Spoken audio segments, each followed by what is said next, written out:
All right, welcome. Welcome. My name is Patrick Rooney. This is Old School, and welcome to the show today. This is going to be unusual. This is the first time that we have every witness to Jesse Lee Peterson and his dark deeds in the video. What's the name of that video? Amazing Disgrace by Church Militant, which has gone out there all over the internet now. It started a kind of a brush fire over the internet. The four guys that were on that show that were giving their testimony are here with me tonight. They're all friends of mine, and I wanted to get them all together tonight so wanted to give you a chance to meet these guys, see who they are, and hopefully answer some questions for you as well. I hope that sounds good to you. And let me introduce and bring these guys on. So first we have Martin Francis. You guys know Martin Francis. He's been on the show before. Hey, everybody. Martin. Hey, Martin. Great to see you as always. You look like a kamikaze. I like that. Yeah.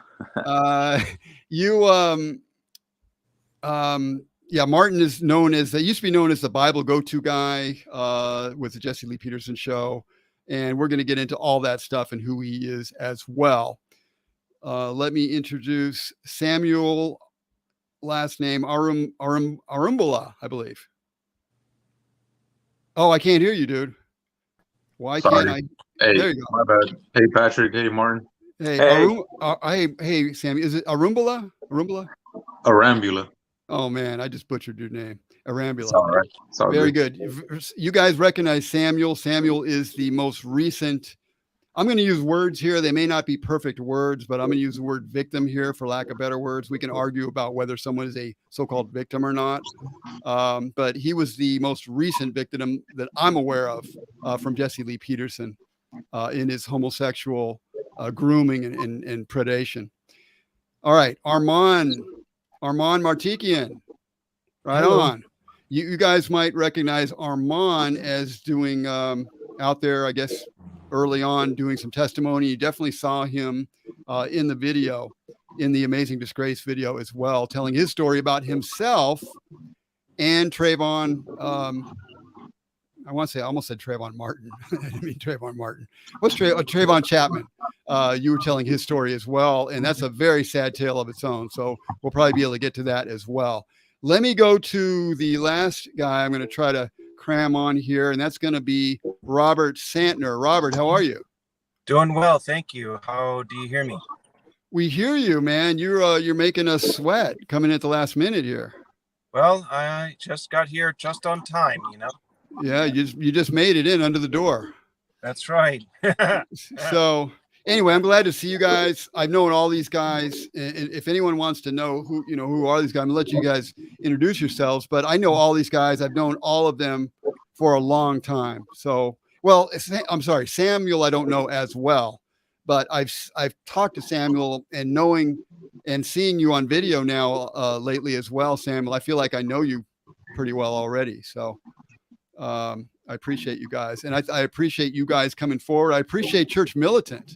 Church Militant came out with a great video that was just power packed, man. It was like 26 minutes of just fires, as far as I'm concerned. And they are a Catholic group, and we're not. I don't think any of us. None of us here are Catholics. I used to be a Catholic. Martin used to be a Catholic. Were any of you guys Catholics growing up?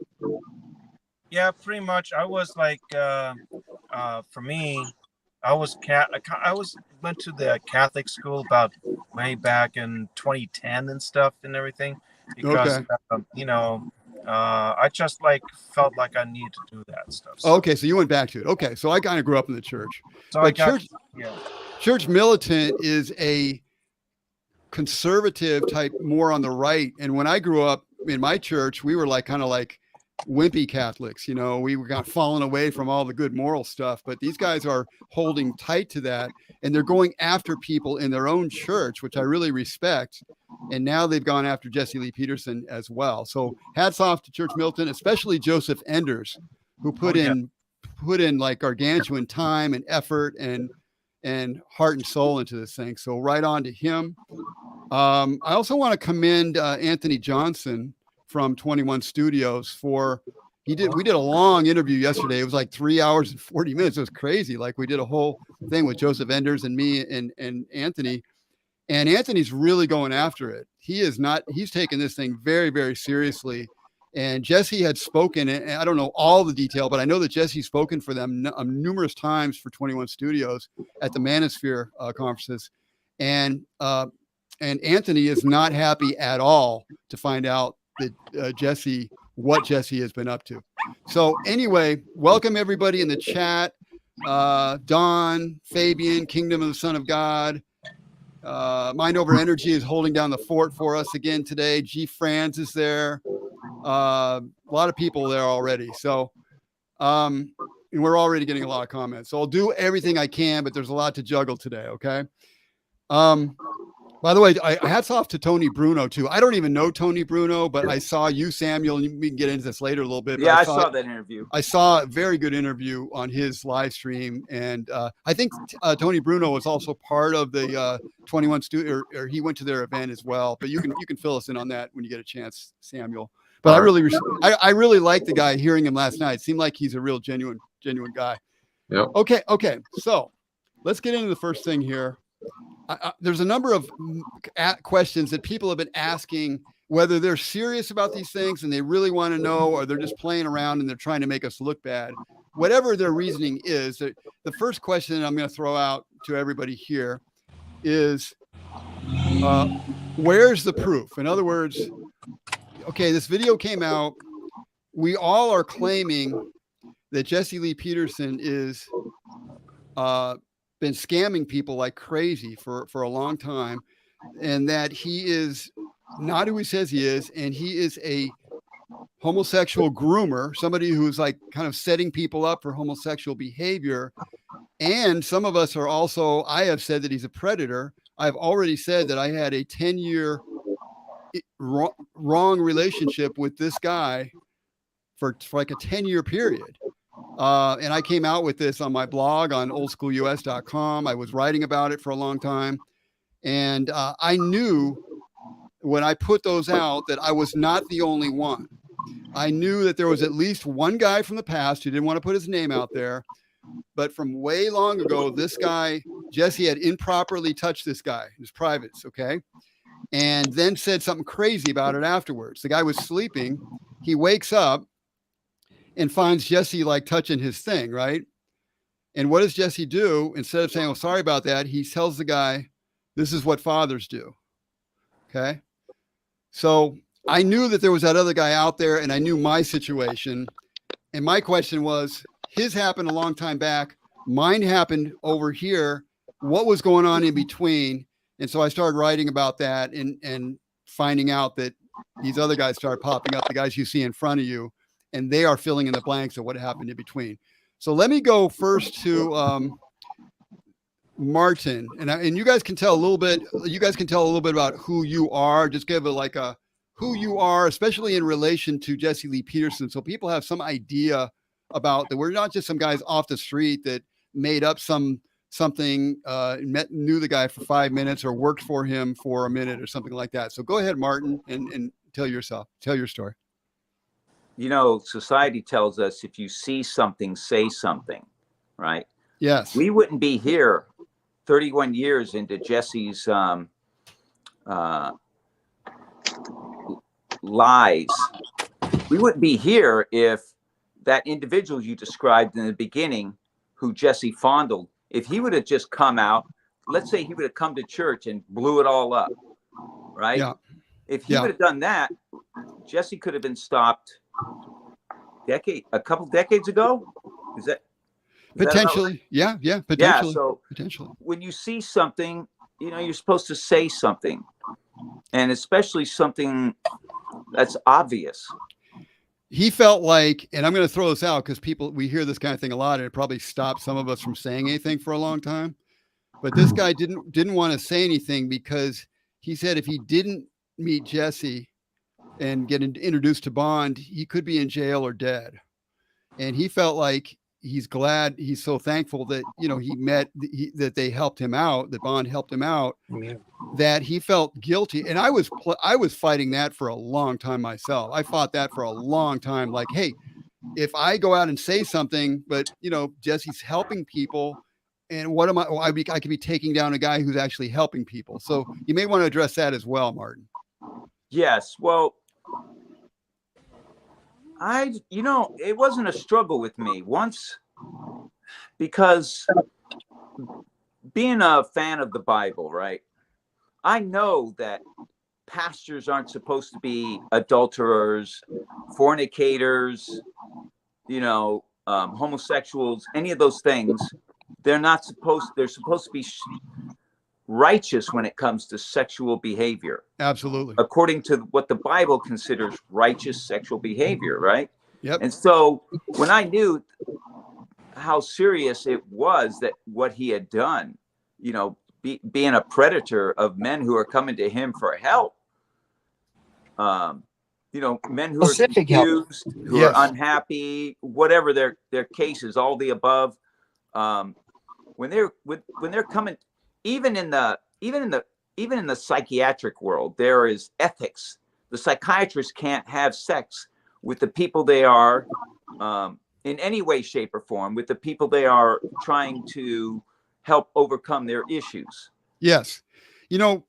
Hang on for 1 second, because let me back up one bit. And maybe I do need to say a little bit here because it fits. I was molested as a boy by another boy.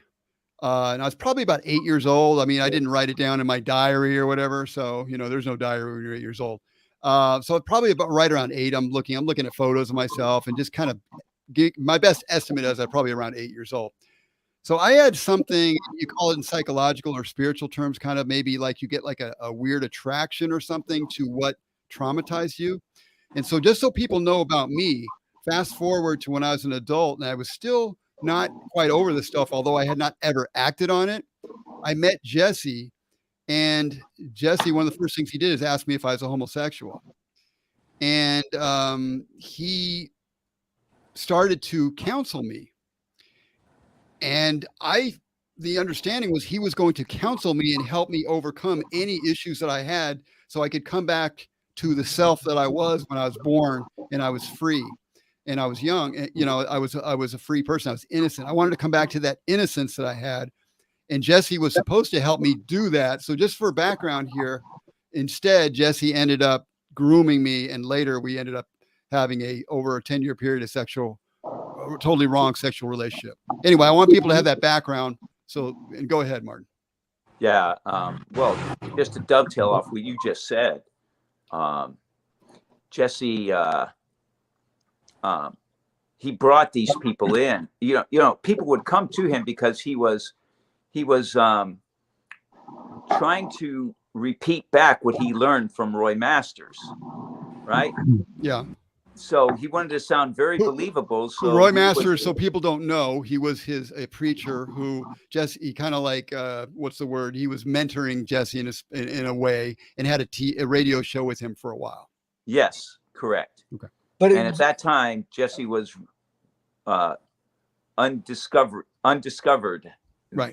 What was going on with him, really. Roy didn't ferret it out. Didn't know. Yeah, didn't know, and couldn't pick up on any subtle signs, real subtle signs. Maybe there weren't any. I don't know. But there that's were all subtle Jesse was signs. doing for these last 31 years is just preaching Roy Masters' Christian philosophy. Okay, and tell people who you are and what your relationship is to Jesse and how long you've been with him and that kind of thing, just so people know. Yeah, so way back in the day when Roy Masters was leaving Los Angeles for Oregon, right? Jesse had already come to Roy and asked to use his place to do meetings. He wanted to get Black folks together and try to talk about the issues that were plaguing the Black community, even 20-some, 30-some years ago, 35 years ago, or whatever. And Roy let him do that, but then Roy moved up to Oregon, and Jesse got his own place, and Jesse stayed down in LA for about a year or so after Roy left, maybe 2, and then he went up to Oregon to be on Roy's show. And so, yeah, he got even more of what Roy is about, you know, his philosophy, what he teaches, how men can be free of the enemy that is within. Right. And, you know, in your mind, your thoughts are not yours. Okay. You don't create your thoughts. Right. But I kind of wanted you to tell what your relationship was so people know who you are. I want people to understand who you are. So I knew Roy Masters before I knew Jesse, right? I had known Roy Masters years before I knew Jesse. And then since I saw Jesse was conducting meetings, I didn't go to any of the meetings at the Foundation of Human Understanding location. Later, when Jesse had moved to another location, then I started attending Jesse's meetings. But still, I was listening to, you know, Roy Masters' broadcast. Like I said, I started doing the observation exercise that Roy teaches way back before I knew Jesse. Okay. But then I just joined Jesse because he was the only game left in town. He was the only one doing anything. Right. You know, the rest of us were just either trying to move to Oregon or just loners by ourselves. So how long have you known Jesse for? Oh, at least 31 years, maybe 32, 33, something like that. How long have you been helping Jesse? Well, when Jesse came back from Oregon, he lived with me in my apartment. Nothing happened, you know, no strange, no weird stuff. Just lived with me for maybe 6 months, 7 months until he got the house on, you know, near Pico in LA. When he got that house, then I moved into that house to help because he needed help paying the rent. So I thought, well, you know, I'll just, I could be living anywhere. I might as well keep the money in the church, so to speak. So I started living with him. I was one of the first ones to come to the house and live. Okay. And then I stayed there for 31 years because 31 years. Yes. Okay. Because you know, just as a help to watch over the guys who would come in and stuff. Of course, I was so messed up. I wasn't really that good at watching over anybody or anything, but I did my best. And you were a donor. I mean, Don here has asked, you don't have to answer exactly the number if you don't want, it's up to you. But Don Keelip said, how much money would you estimate you donated to Bond total? You don't have to answer, let's but see, just if you want to answer it. It kept going up and up, the percentage. So for the last, I don't know, 10, 15 years, I was donating so much money that I would get back $16,000 to $20,000 in taxes, where I should have been paying that much in taxes. Wow. You were giving a lot of money. And I know I did fundraising for Jesse for a long time. So I know for a fact that Martin was giving a lot of money. I saw it. Yeah. Yeah. And you also were a what do you call it? A volunteer. I would call you a super volunteer because you were always fixing you're like an air conditioning. You're a high-rise engineer, right? Building engineer. Right. That's what your job was. Yeah, I know domestic and commercial air conditioning and refrigeration. Yes. So you were fixing all the stuff there that I remember. You were you were always there fixing stuff. I had 2 full-time jobs. So even my little bit of spare time, I was involved in helping fix things around the house or buying groceries, you know, for myself and Jesse, and almost every day going to a restaurant and getting food for Jesse and bringing it to him. And of course, I would get a meal too myself. I was making so much money, I could afford to do all that. Okay. So you were doing that for a long time. I just want to establish that. And then I'll move through you guys as well too. So anything else you want to add about your relationship with Jesse as far as knowing him? Oh man, I thought he was like Roy Masters #2, that he was balanced in his mind and his heart. He was a man who did not sin. I believe that. He was a man who you believe what he said. Yeah, I believe that's what it was. his everything that he said about himself, which was, I don't sin, I don't no have anger, sex, no sin, no right, sex, and no nothing. Okay, all right. I don't get emotional, and I don't have anger. Okay, yes. And you were the house manager for a while. I know that. Yes. At the Bond, it was called the Bond. Used to be called the Bond Home for Boys. Right. Now, I lived there myself before I got married for about 3 years. So I've been there. I've seen it on the inside. And I worked there. When I first came to Bonn in mid-96, 1996, I was living at the Bonn home and working in the house there as a volunteer. And then Martin was there and all that. Now, Robert Santner, hey, Robert, now you've also were the manager for quite some time. Tell us whatever, what your relationship is with Jesse and Bond. Well, I've been a house manager since like 2000, all right? And what was related to Jesse, I regarded Jesse as like an uncle of mine. I had great reverence for him. Like I said, like Martin said, he was like, Roy Masters #2. He's a man who did not sin, did not get stuff and everything. Well, supposedly get angry. You will hear later about my take on him and stuff. Okay, so yeah, get deeper on that. Pretty much a relationship I have with him. It's not a very close relationship, but it's kind of like a neighbor relationship and everything. okay. So you were there since 2007 in the Bond home. Actually, I started Earlier than that, wasn't it? I moved into the Bond home way back in 1997. Yeah, because I saw you there, so it would have had to be 1997 from 97 to 2021. Yeah. So I must have come in just before you because I came in mid-96. Correct. Okay. Yeah. So you have extensive. You've gone to a lot, church. Obviously, you've been living in the house with him for a long time. Yeah. Arman, what is your relationship with Jesse and Bond?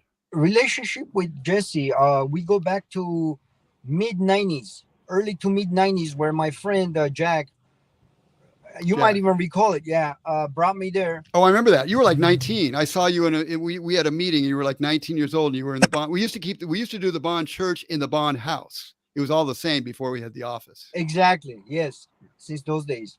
Yeah. And a good relationship, like young men who would sometimes seek advice from a wise old man.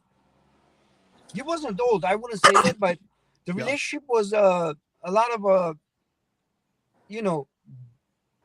guidance looking kind of a relationship. However, as I grew older, it became more of a friendly relationship.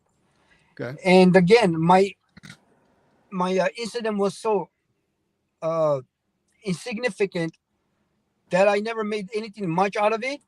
It wasn't until later that I heard other stories, interpreted my own, and realized what was going on.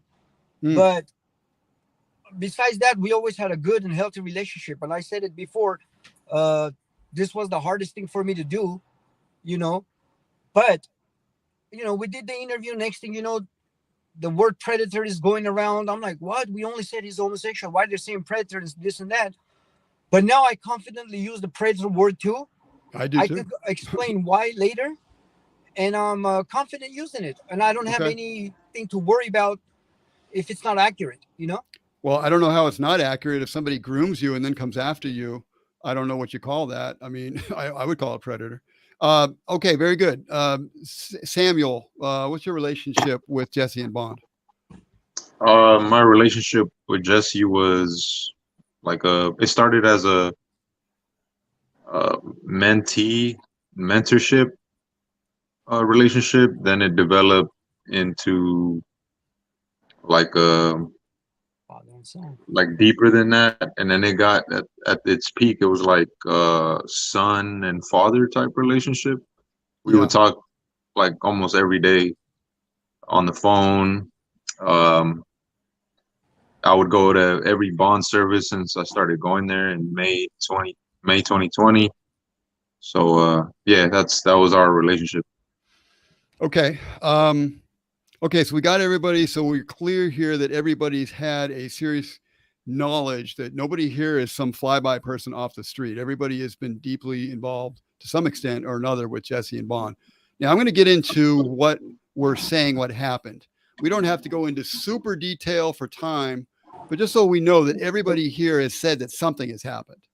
Okay, for me, obviously I came out and said, what happened with me and Jesse, that he basically groomed me for many years, starting with kind of wrestling and stuff that looked playful, but he was really like, I'd be feeling like his privates on me, excited.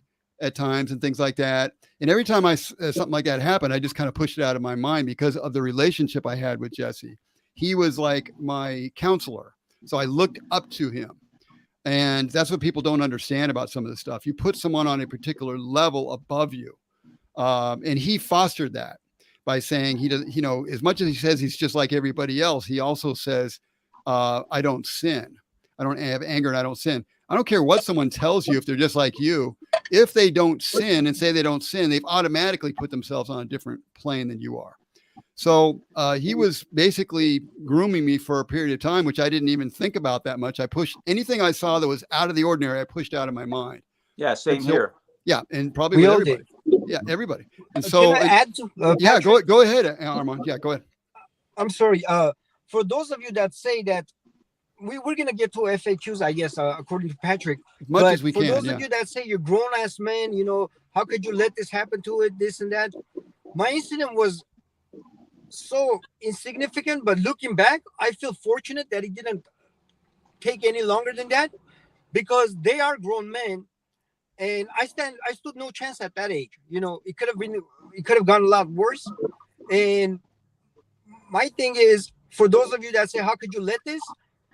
He's a master manipulator. If you noticed it, everybody had a reason to believe it was anything but sexual advancement, anything but sexual act. Whether be he did a nickname with some people to cover up, whether he made it seem like that's what fathers and sons do, or whatever it has to be. Or in Martin's case, this is like a manly thing. This is how the men show love, or whatever. Whatever it was, we all were caught off guard only because his whole rhetoric been about against homosexuality. Yeah, And exactly. none of us see us coming.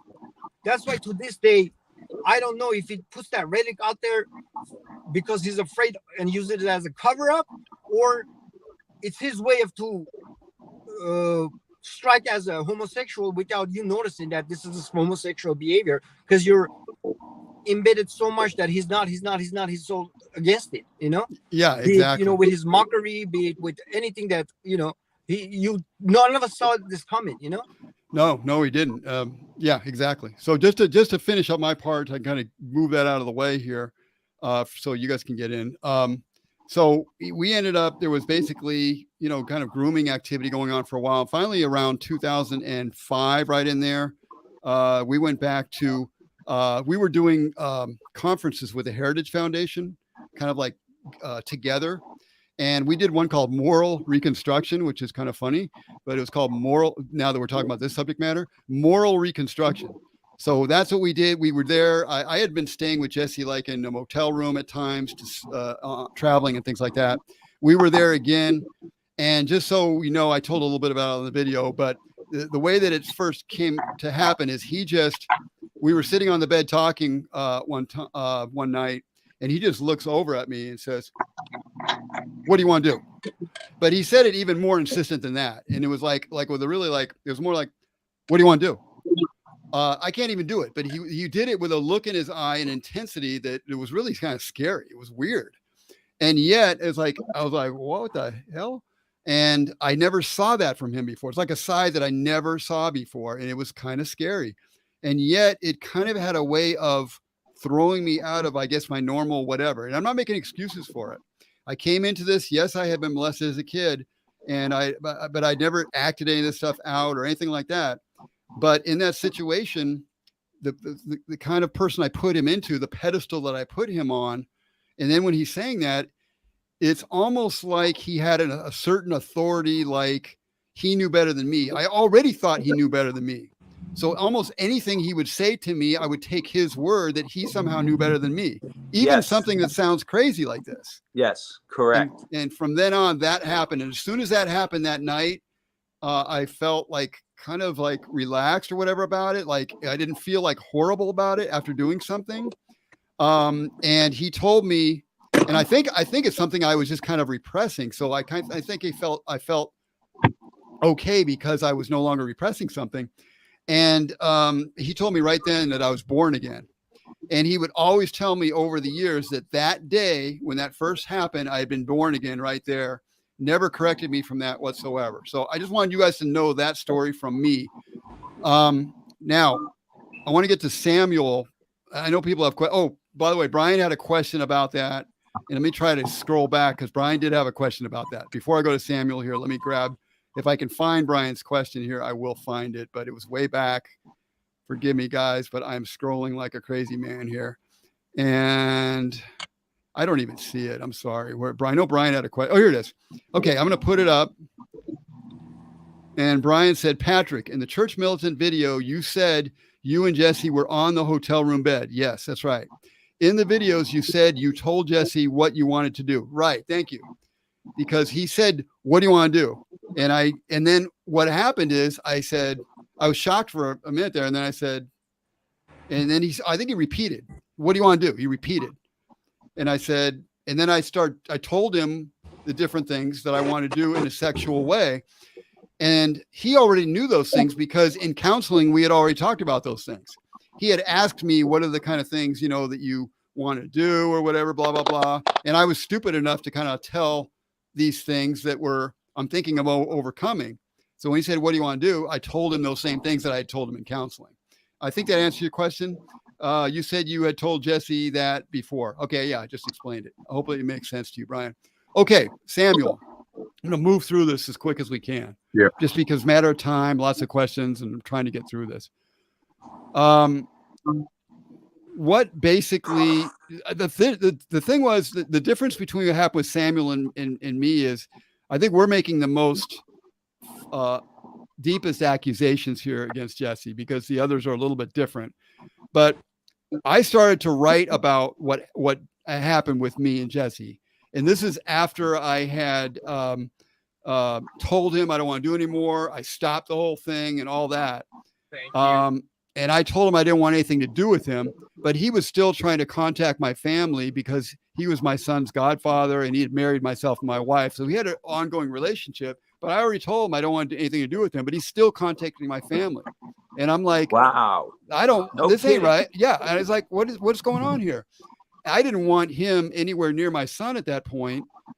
And I didn't want him talking to my wife or my son. So I ended up, the detail is kind of lengthy, but basically I ended up telling these guys what was up.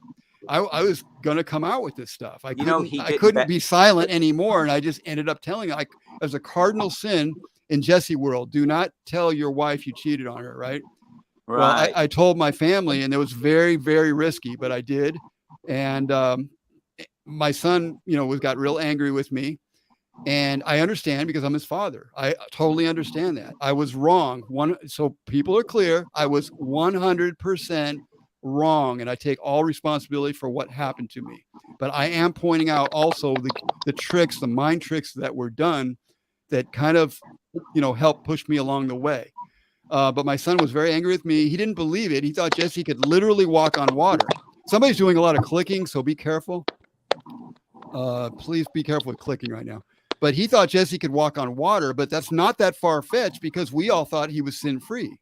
And Jesse himself said he's going to live forever. He could walk on water and all sorts of stuff. Yeah, he said some crazy stuff. He said some crazy that we still let stuff, go okay? by. I know. I challenged it a little bit. Someone did.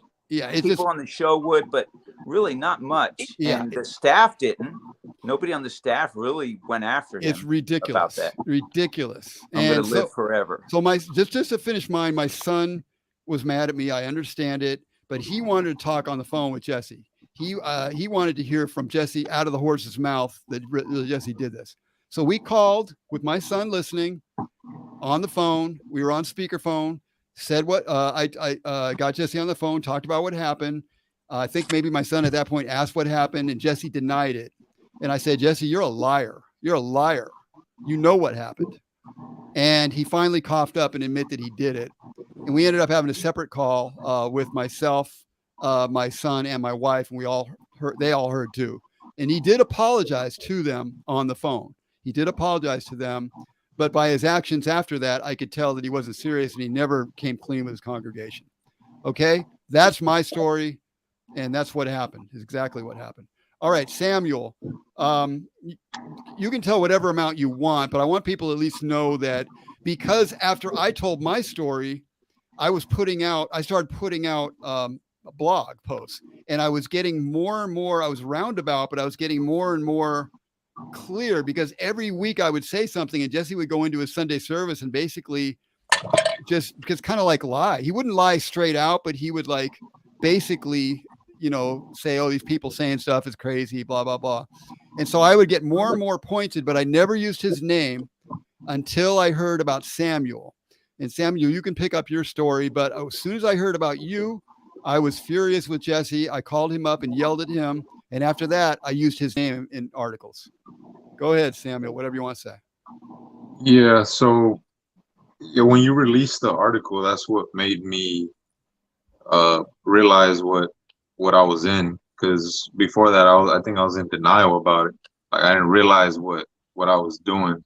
Well, I did know it was wrong, but it hadn't like hit me in a real way. You were until manipulated. You were totally manipulated into thinking that Yeah, so it is not. They all were like that. And so the same thing with Trayvon. It hit him much later that he's a homosexual because the act that they committed, it was anything but sexual act in his mind until it hit him later in the hindsight. Wait a minute. That's when he was disturbed, I guess. And sorry to interrupt you, but no problem. Yeah, well, with me, I knew it was sexual, but I didn't. One, the guilt.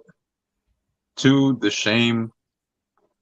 And three, I wasn't ready to face reality. Like, okay, I gotta tell somebody. So when you released the article, and then I saw Martin Francis on videos, I'm outside of the bond. Oh, you froze there a little bit, Patrick. Oh, You're sorry. back now. Yeah. No problem. But yeah, so once I saw Martin, I realized I had to choose if I was going to continue going down the path of the lie or the truth. So then I decided to confront Jesse on, I believe it was December 31st of 2021. I was at his house and I sat down in the couch and I said,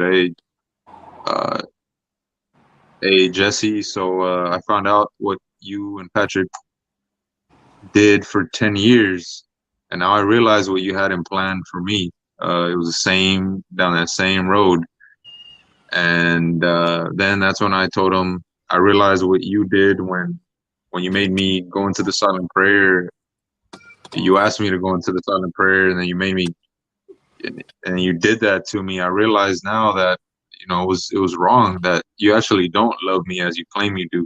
Yeah, you actually don't have love. Like all the love that you claim that you say you have, you don't really have it, because if you really had love, you wouldn't have done that to me.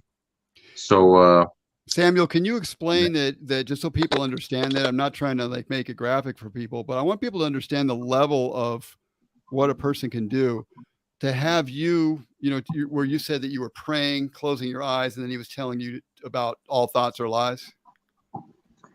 yeah, so the way it happened is after a Friday night, I was at Jesse's house, and then in his room with the door closed.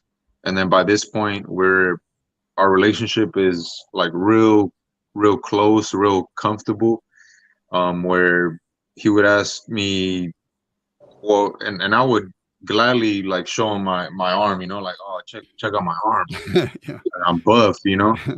And then it's like, oh, let me see your body. So I'll take off my shirt. Oh, okay. And it gradually went like that. It wasn't just one time.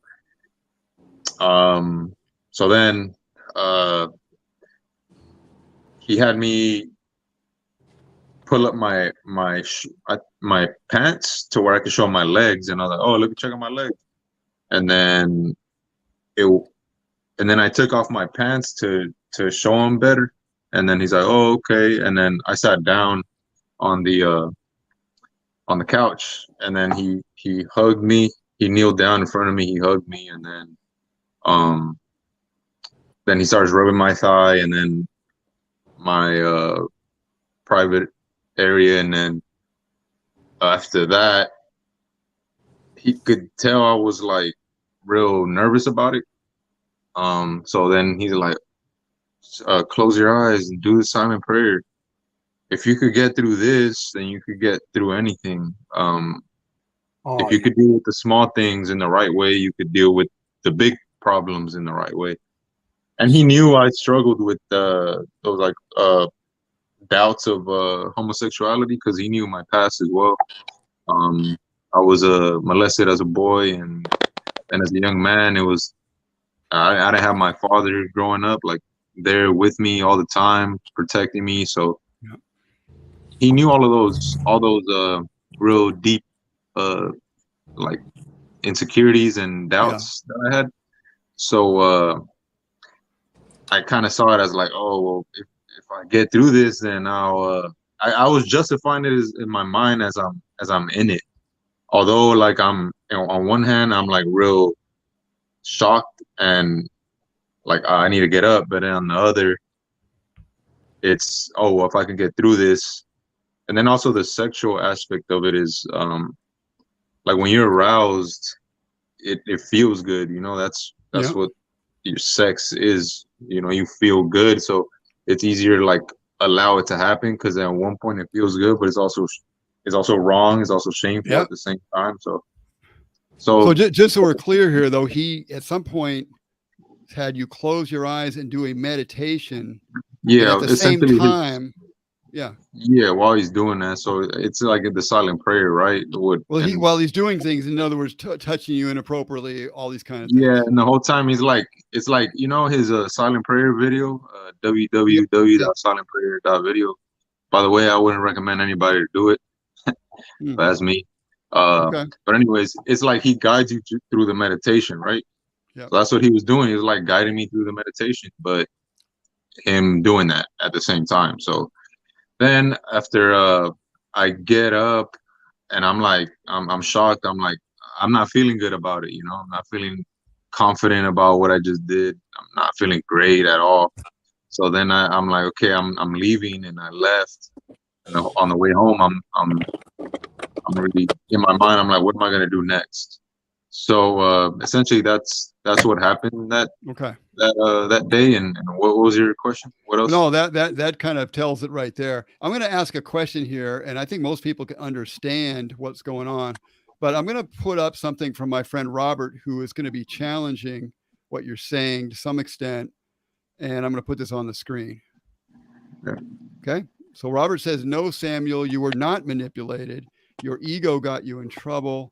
Place the blame where it is. You knew something was wrong. We want to blame Jesse for something we knew was wrong. So how do you respond? Can I answer that question? Can you answer it? Absolutely. Yeah. So I'm not putting 100% blame on Jesse, Robert. If you've listened, you probably have. But you should, though.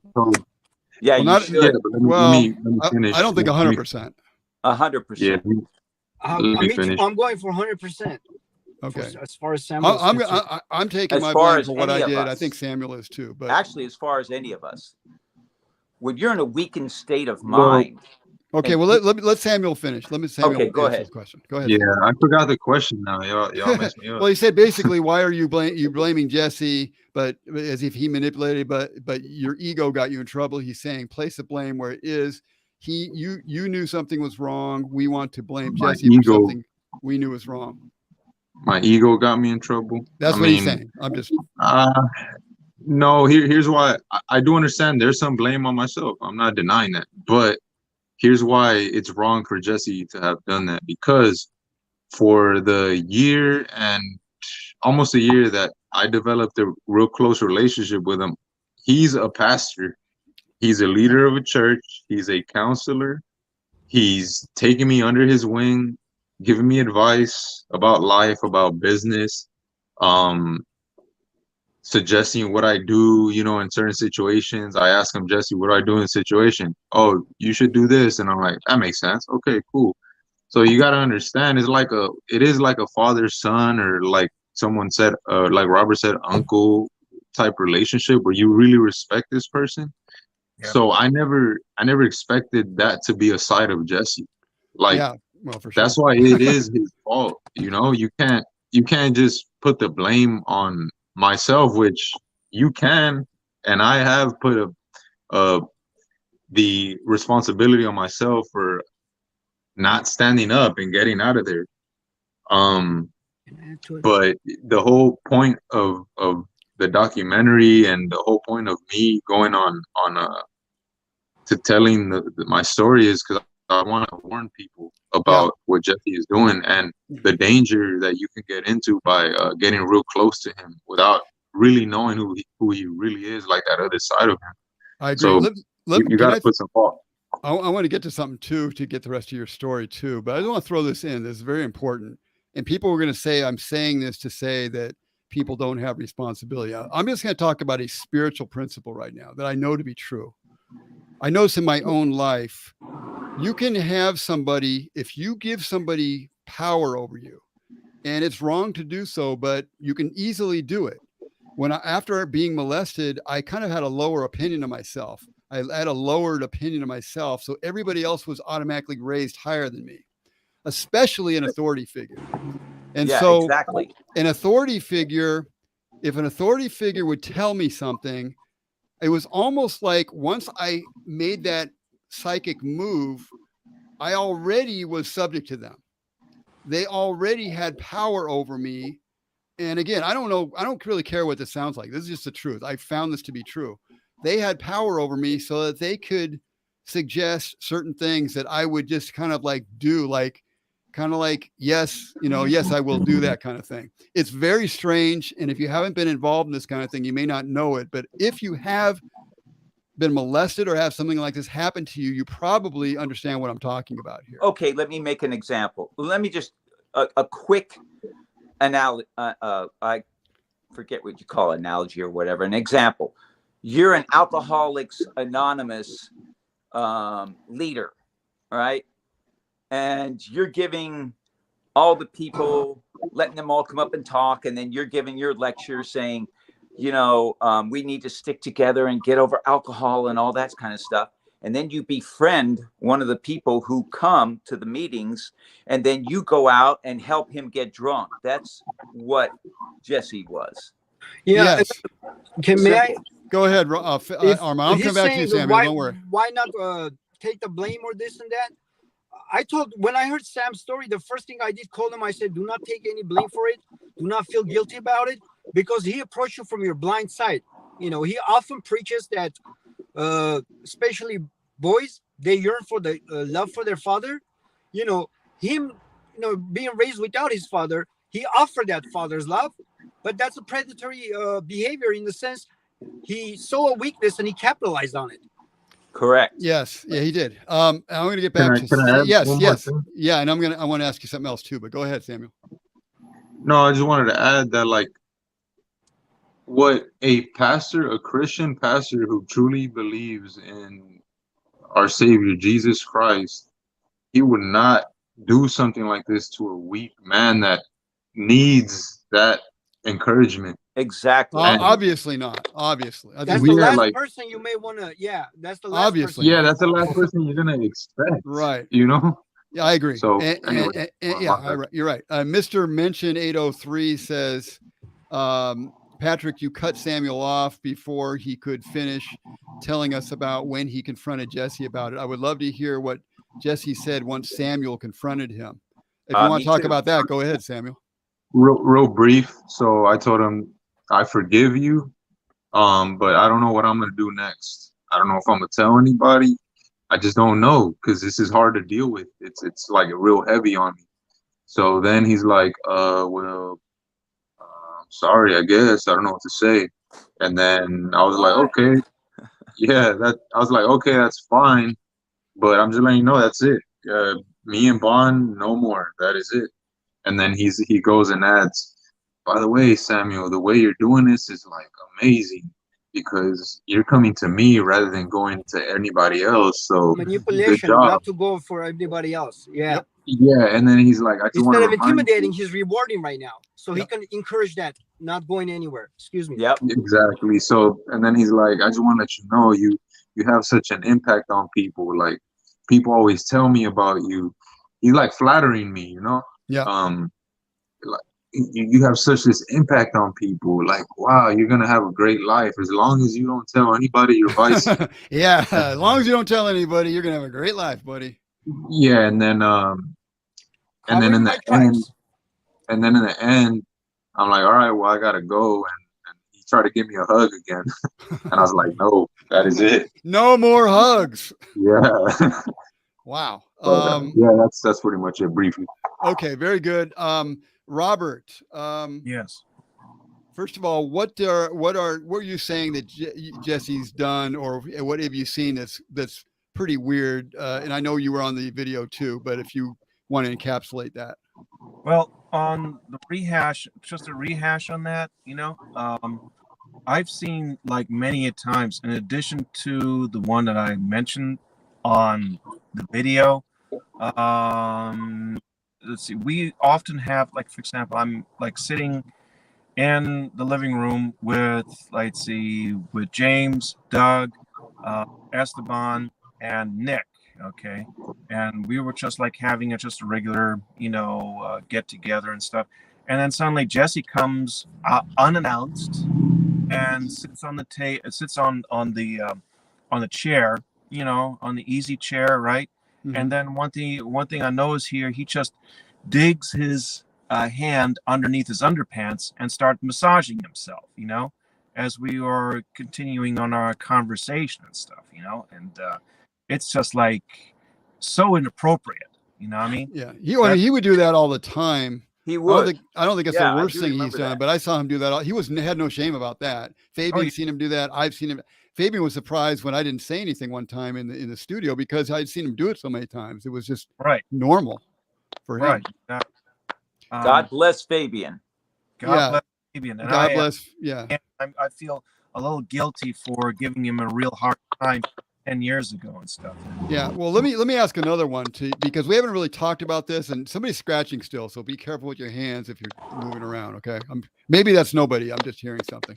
I'm still hearing something. Whose is it? What's that? Whose is it? It ain't me. My hands are up No, here. my hands are here too. Probably Robert. Let's see your hands. Let's see your Robert. hands, man. Robert, wait, you can still hear it. All right. So, Samuel. Samuel? I don't know.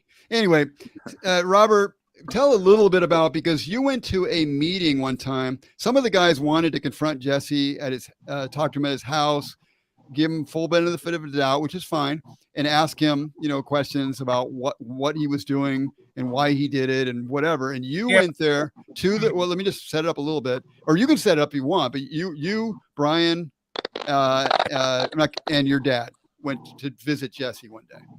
Yes, that was on Saturday, January 15th. And I have to tell you, my dad was totally adamant. Jesse had got down on his knees and asked the Lord for forgiveness. And because he sensed one thing that stood out from what my dad told me is that Jesse displayed no sign of sin or remorse. He did not sense that. My dad told me he did not sense anything of that whatsoever. So what he wanted to do, he wanted to have a face-to-face meeting with Jesse. Okay. Mm-hmm. So myself and my dad is not enough.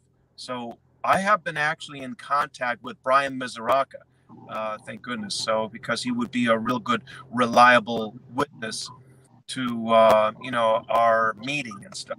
So anyway, we got there together, and with the first half of it, Brian and Jesse were talking about pretty much most of the time here, and in a roundabout way, and basically just really laid it out, Brian, that you are an absolute hypocrite, and you need to step down as the leader of the minister.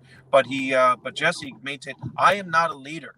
I don't even work for Bond. Okay, I don't even do those kind of things. All I do is just simply lead people to God. I see. Jesse says that's what I do. So that's an interesting way that he has about doing that. Exactly, because he wants to take the blame off of what he's done, because Jesse's very crafty on the words he used. Very crafty. But just so we're clear, so he said these things and your dad was trying to get him to answer what he did.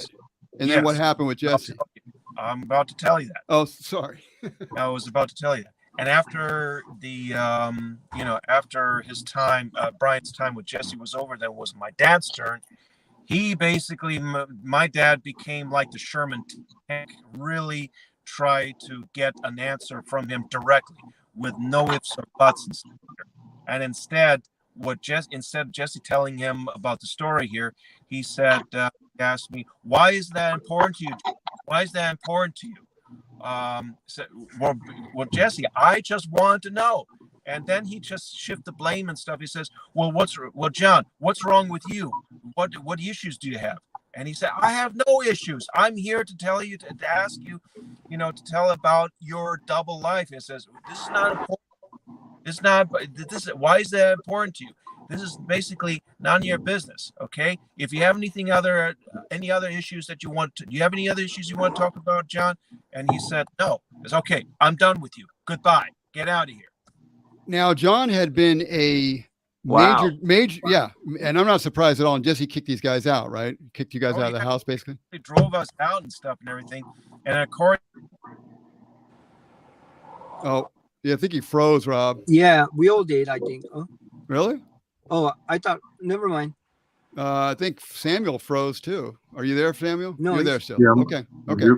Martin, move your head so I know you're real. Yeah, I'm okay. Okay. Sorry. I'm laughing at Robert. Blink. Robert is just frozen. I think Jesse's minions got to Robert and hopefully didn't. They put the phaser on stun. Mr. Freeze got to Robert, unfortunately. Yeah.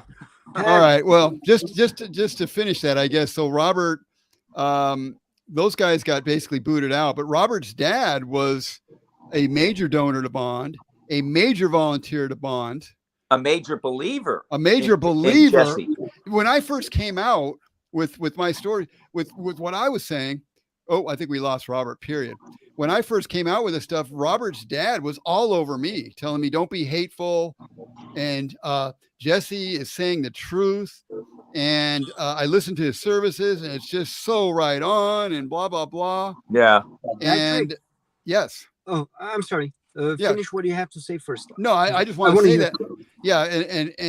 Yeah. But once at some point after the meeting with Robert and Brian and John, he just finally changed his tune because he could see, Robert could say this if he was on here right now, but he could see the evil in Jesse by looking at him in the face. You look at Jesse in the face close up, you see something very interesting. Anyway, go ahead, Arman.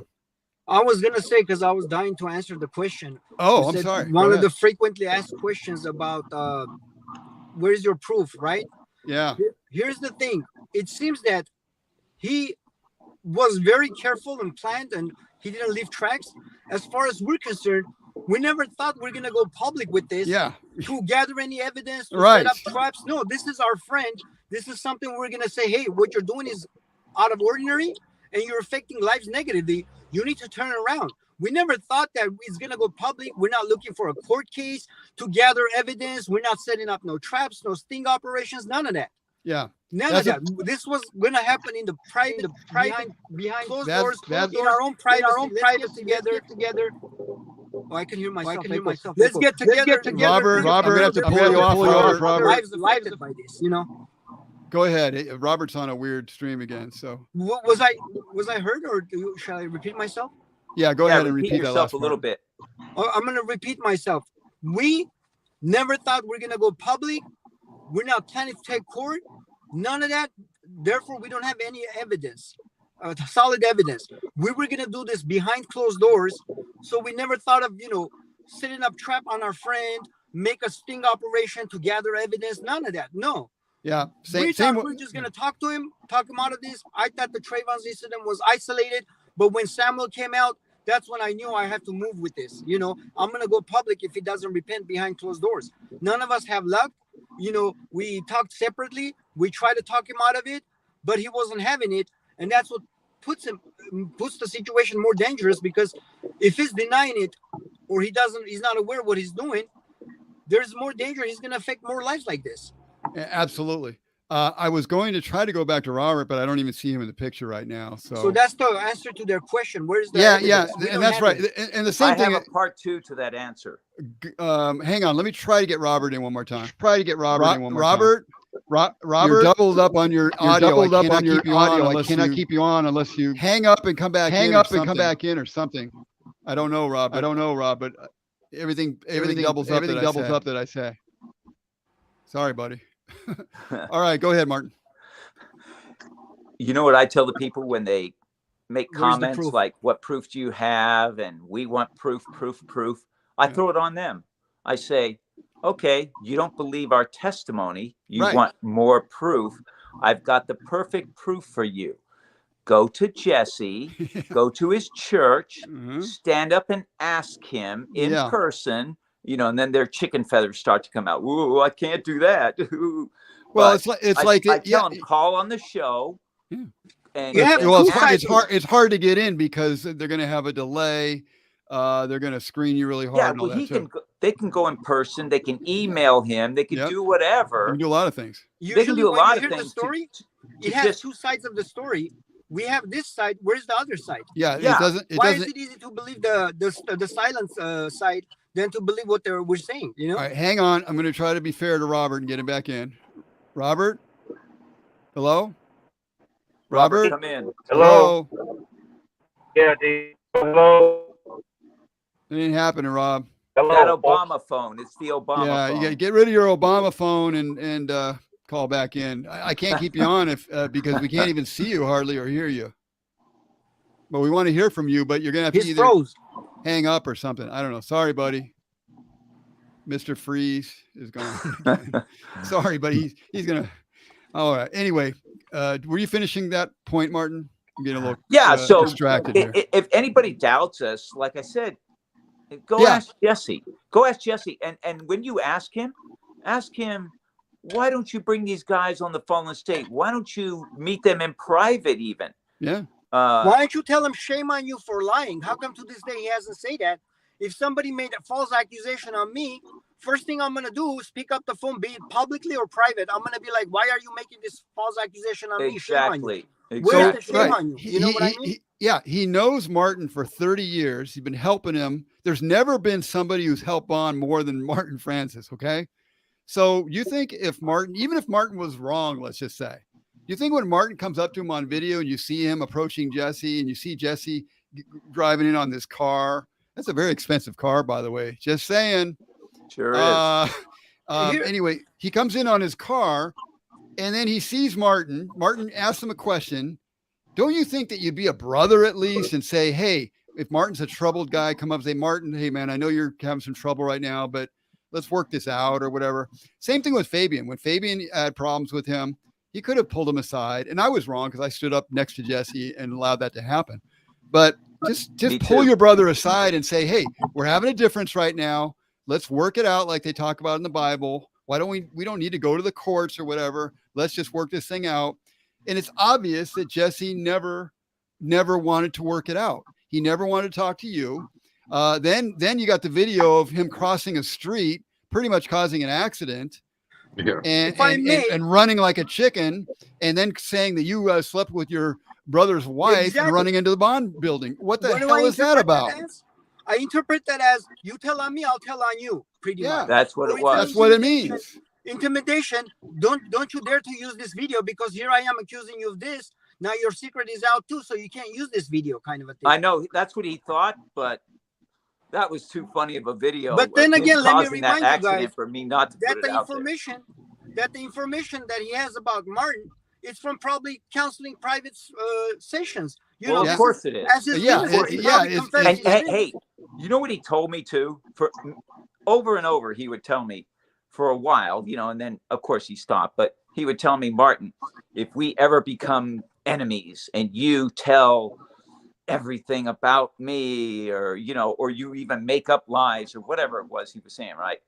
I would never do the same back to you. I'm just not that way. Oh yes. Right for his profession. I would take the hit, and I would. It's not right. Yeah, it's not right for a counselor to bring up stuff, private that was stuff. trusted to him in a private session. Yeah. Yeah, I think Robert is totally out. By the way, I'm gonna make one more try. But forgive me, guys, for trying. I'm just no problem. It ain't working. Sorry, Rob. I don't know what's going on, but you are black and you ain't going back. All right, I'm pretty good with rhymes, huh? Not really. All right. A rapper. I'm not a rapper, that's for sure.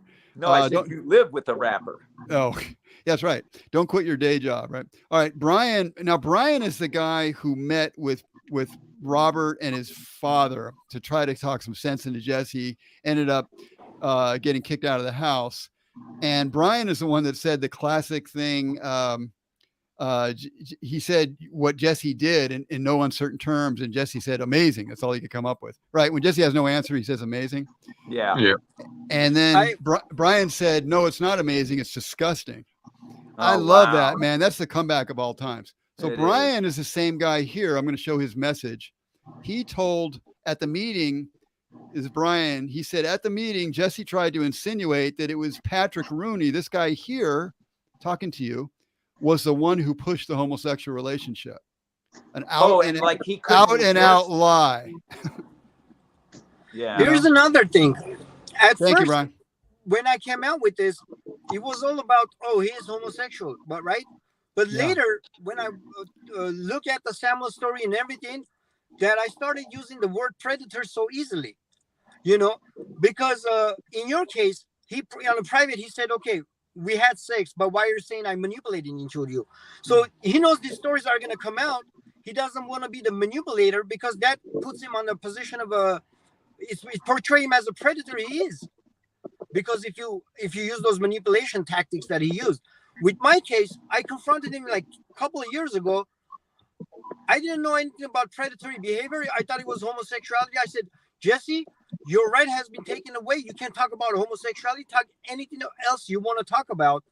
And I'm thinking, like, I'm not going to go public to smear his name because he puts a lot of good out there.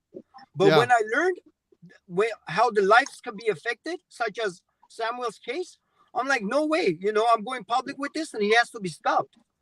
Because even if it means we're going to lose all the good that he preaches, so be it. I'm willing to sacrifice all that good he preaches. Take it away with you. Just take those little bad ones that you do here and there with it. I get it. I see Robert's face again. I'm a glutton for punishment, I admit. Rob, yes. Yeah, I'm back. I'm sorry. No problem. My damn phone overheated in my car. I had the phone on at full blast. Okay. I get it, man. All right. My phone shut down. Yeah. So I had to go to the tool Go shed Apple. You buy an Apple phone. Okay. All right, man. Somebody said Patrick doesn't even look human. What the F happened to his face? Do I look unhuman? Don't answer that question. Can I say something? A lot of times we get a thing on Martin's thing too, comment too.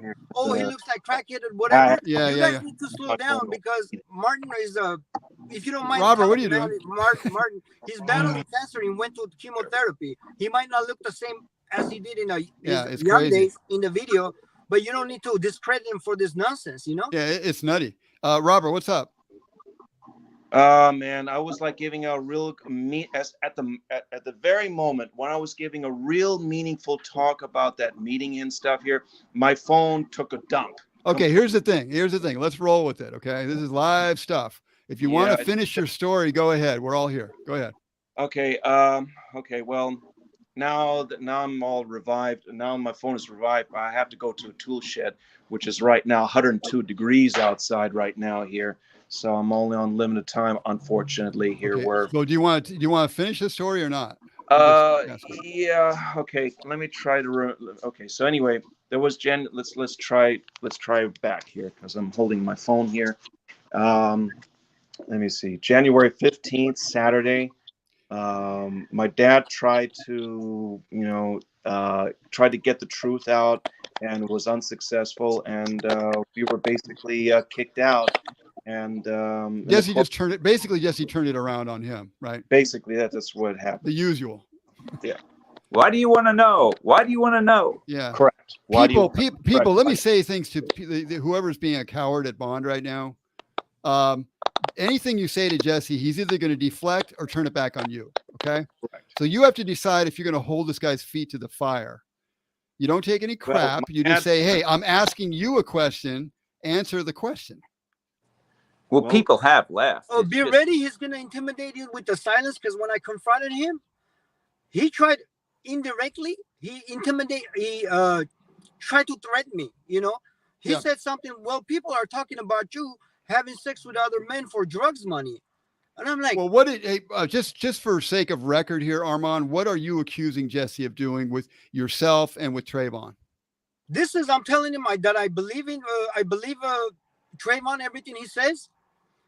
And because of my own incident, my own encounter with you, it validates Trayvon's point. And I told him, what about that day when you told me, let me sit down there and I showed it to you. And he's like, oh, you're confusing me with somebody else. Now, I take it in two ways. Maybe he forgot about it. If he forgot about it, it's even worse because he has so many victims, so many people that he tempted on that he forgets. No, he loses countdown. You know what I mean? So you're saying that he said you want to see your private, basically like pull your pants. See. We were talking about abdominal muscles. Yeah. Yes. Okay. And he said, so he pointed lower down there, like, let me see down there. And I'm thinking like anything but this is sexual advancement. I'm thinking like, oh, maybe because I shared, I'll tell you why I was in the counseling too. Maybe what I shared with him, he's trying to help me overcome the shyness. Maybe I shouldn't be shy or something. But long story short, I was in the counseling because I said, man, there's a lot of men hitting on me and I'm not liking this. I'm at that age, I'm still young, I'm still in my late teens, like I don't know how to react. I can react with anger. I cannot, not speak about it to make them think like it's, like what do I do? So I kind of relate that he's helping me try to overcome some kind of shyness or something. But later in hindsight, he probably thought, okay, maybe he's not sure of his own sexuality or whatever it was. He made that attempt because we all share the same stories with Samuel, with Patrick, if you express any certain type of doubt on yourself, you're not sure. He hears ding, ding, ding, ding, ding. It's like something to prey on. That's what he's looking for. You will make up something in your own head to make it okay. Yes. But besides that, he's already spotted something like, okay, you know what I mean? Like I expressed like, why is this man hitting on me? Like, is it something I do? You know what I mean? Like, okay. Yes. And so you are saying that he did that to you, right? This is in hindsight. This is a guess. Yeah. Because when I look at their stories, they shared the same thing. You said you were molested. Samuel said he's having second doubts about it. I said I don't feel comfortable them hitting on me. Like men hitting on me and stuff like this. So he looks at it as, could it be an opportunity to prey on? So he attempted it. My case, I was lucky that I said, hey, if somebody sees us, they're gonna think we're gay. So when I said that, the moment I said that, he's like, okay, he knows what's going on. I cannot advance any further. Right. You know what I mean? Okay. In Samuel's case, he made the investment. When he put his guard up, he made sure he killed the guard by saying, let the past go. He manipulated into thinking that if you go through this, you're going to handle everything else in the life easier. But long story short, he needs to sense something. The pattern is the same. Senses something, capitalizes on it. Then what? To clean up his tracks, what he does is use intimidation tactics or rewarding tactics, like in Samuel's case. Oh, I love you. You're a man. You go straight to the man. You don't go anybody else. Things of that nature. Right. My case was like, oh, people are talking about you having sex with other men for drugs money. And I'm like, what are you talking about? People that know me, they know me that, I did have a drug problem in the past, but it's never been to that point where I always had my money for the car, insurance, cell phone bill, drugs money, all of them was included. This wasn't something like he's throwing something in to just throw, to discredit you. He's I basically trying to discredit you. This about me, I'm going to say that about you. Yeah, he's trying. And to at that moment, he felt like he took off his mask and he wasn't ashamed of what he is. Yes. And he says, I'm capable of doing this. Pretty much, these aren't his words, but he's implying that I'm capable of doing this false accusation if I need to. Okay. Yes, I agree. It sounds right. It sounds consistent with what I know. Can you also say, Arman, what happened? Because you had a very interesting chance meeting with a guy who used to live at the Bond house named Trayvon. Trayvon's thing, man, Chapman, was a hurt guy, angry guy. He was hurt and angry at the same time, but he was full of faith that the word is going to come out. The way he came out is that for a long time this happened. He didn't hit him until later. Until later, and he hit him that, wait a minute, this was homosexual act. Because he told me, like, first thing came out of his mouth, he's homosexual. because of this act and this and that. But at the same time, I kind of got from his storytelling, he didn't know what was going on until it hit him later. That's another pattern that shows. Well, but be clear. What did Trayvon say that happened with Jesse and him? Trayvon used to live. I know Trayvon. Trayvon was when I lived there.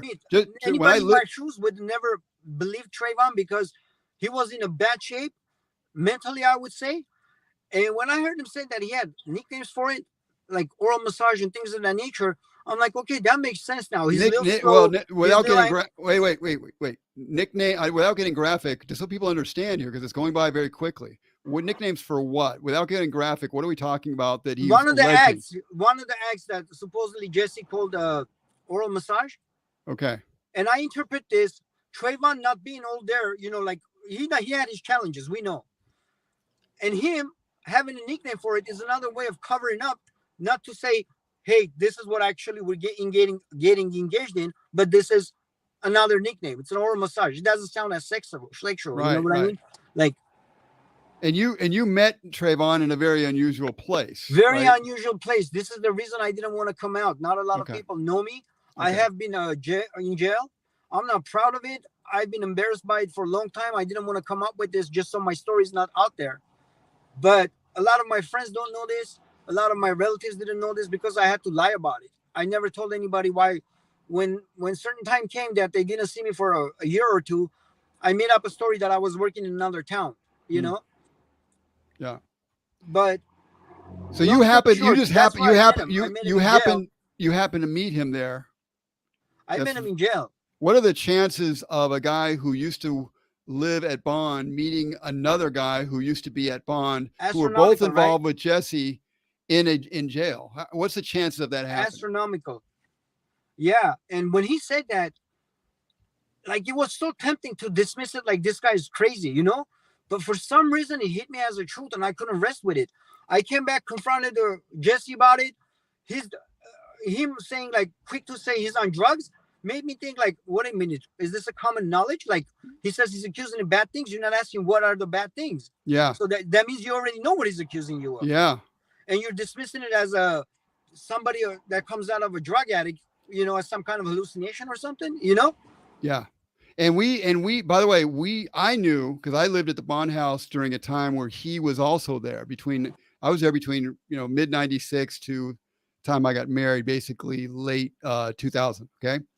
And Trayvon was living there, and Trayvon was a very simple kind of guy and very happy when I first met him. He wasn't like that when I saw him already. Yeah. Yeah. And at some point he was no longer happy. By the way, if you guys, just in case, because I know a lot of the old church members, longtime members will listen, I want to say to Clint, where was your mind? Because at that time, Trayvon went to Clint and said, this is what's going on with Jesse. He's the such person, and this is what we're doing. Freaking Clint dismissed it as you're not a lie, but he told him, like, get out of here, kind of a thing. You know what I mean? About Clinton. And he never took it into seriously. Yeah, don't use his last name. All right, yeah.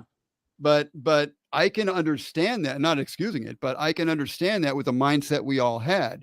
You got to be crazy. This is Jesse we're talking about. Exactly. But then again, he should have brought it to somebody else's attention, if not going to Jesse straight up. Or because, like you said, he should have gone straight to Jesse. Because we know Trayvon, he's not going to come up with something bizarre like that. Some kind of a story like that, Yeah. By the way, if he came to me, I would have been like, wait a minute, Yeah, he should have gone somewhere with it. I agree. Just so we know, I knew Trayvon. I think both Martin and Robert know who Trayvon was. And right? You were living in the house with him, right? Yes. Okay, so it's a real person. His picture was shown on the Amazing Disgrace video. It's a real guy. We don't know where he is, and they think he's somewhere in LA somewhere. I don't know where he is. But I do want to put out the idea, the thing of anybody who knows stuff that was going on. If you're going to continue to hold back and protect Jesse because he helped you or this or that, or you think he's sin-free or whatever your issue is, it's time to grow up. And if you saw something, especially with all this stuff coming out, you owe it to yourself and to the people that you want to protect to say something about it. Yes, and all the good that he does, if there's gonna be bad here and there, we want both out, the good with the bad. Take it away. We don't want take that. it all out. Okay, Yeah. I want to get back to something for Samuel, and I don't want to have Samuel picked on here, but Robert has another point, and Robert is thinking when people say something, other people might be thinking it too. Okay. Correct. Yes. So I want, because he deals with an issue here that we need to talk about. So I'm going to put Robert's thing up here, and it says, Samuel, you need to take your car business and thank God for giving you an ability to shine and move on and forgive. Vengeance belongs to God. So the question is, are you or any of us here engaged? Because we're also, people want to discredit us by saying that we're involved in vengeance. And so is this vengeance? All right, let me answer. Yeah, of course, I want to move on with my life. I don't want to let this weigh me down for the rest of my life. That's the goal with all trauma. Absolutely. And that's one of the reasons I went to bond, because I was very depressed, suicidal thoughts at times as well. Didn't have an identity, wanted to become a man. And what does bond do? Rebuild the man. So I went there. But yeah, I forgave Jesse already. Like when I told him, when I was sitting down in his couch, I said, Jesse, I forgive you. Yeah. And that was it. I forgave him. Now, Robert, me telling my story to people is not taking vengeance. Yeah. It is getting the word out on exposing. It's a stopping the pastor. predator on his tracks. Yeah. I mean, and can I add one go more ahead. thing? Please finish. Yeah, Samuel, go ahead. Yeah, then I have a question. Like, what character should a pastor have? Like, and very good. And what I thought Jesse was is that he was sinless. I mean, he would not have sex out of wedlock anymore. He was an alpha. He has no fear. Yeah, he's all pure love. He's calm in stressful situations. He has wisdom, and he's also a conservative. So on a political spectrum, that's something that I related with. So these are all things that Jesse says he is, but his actions prove otherwise. So as Christians, as men too, we gotta have standards of living. You know, we can't just let things like slide like this. Vengeance could have been me hurting Jesse, and I could definitely hurt Jesse if I wanted to. I had a lot of chances, but that's not in my heart. Right. Now, getting the word out is more important to me, and warning people. Yeah. And that's why I first came out, and I was very roundabout. I was trying to kind of warn anybody that might have been out there who was hurt. And I was also trying to kind of talk to Jesse in a way too, of like, hey man, stop, whatever you're up to, don't do this stuff. So I'm wondering at this point, because I had such a long friendship with Jesse, and it's been such a struggle for me, believe it or not, after all this, but I've come to the conclusion now that there's something like obviously deeply wrong here. This is not, I don't even know if, I think that he believes some of his own stuff, or he's able to kind of like tell himself and his congregation certain things, stuff like there's no past, the past doesn't exist. So in other words, you could groom somebody, or, I don't know if molest is the right word, or if you have to be underage for that or whatever, or sexually be a predator with somebody and do something with them, but as long as you did it 10 minutes ago, it's not the present, so it doesn't matter, because now what only matters is right now. It's like so insane. Yeah. The past does not exist in the present. That is true. The future doesn't exist in this present right now. That's right. But the past line is has happened. I can speak for myself. What do we do? Ignore the sacrifice of Jesus because it happened in the past? Right. I mean, how insane is that? It is insane. Go ahead, Arman. I was just saying, to answer the question, as far as vengeance is concerned, it's more of a thing that there is a predator out there on the loose, could be there for another future victims. Yeah. We're here to put the word out, whether you guys believe it or not. You're more safer than that, because it gives them less chance to pray now. Because now they look at him with a skeptic eye. Oh, maybe he is gay.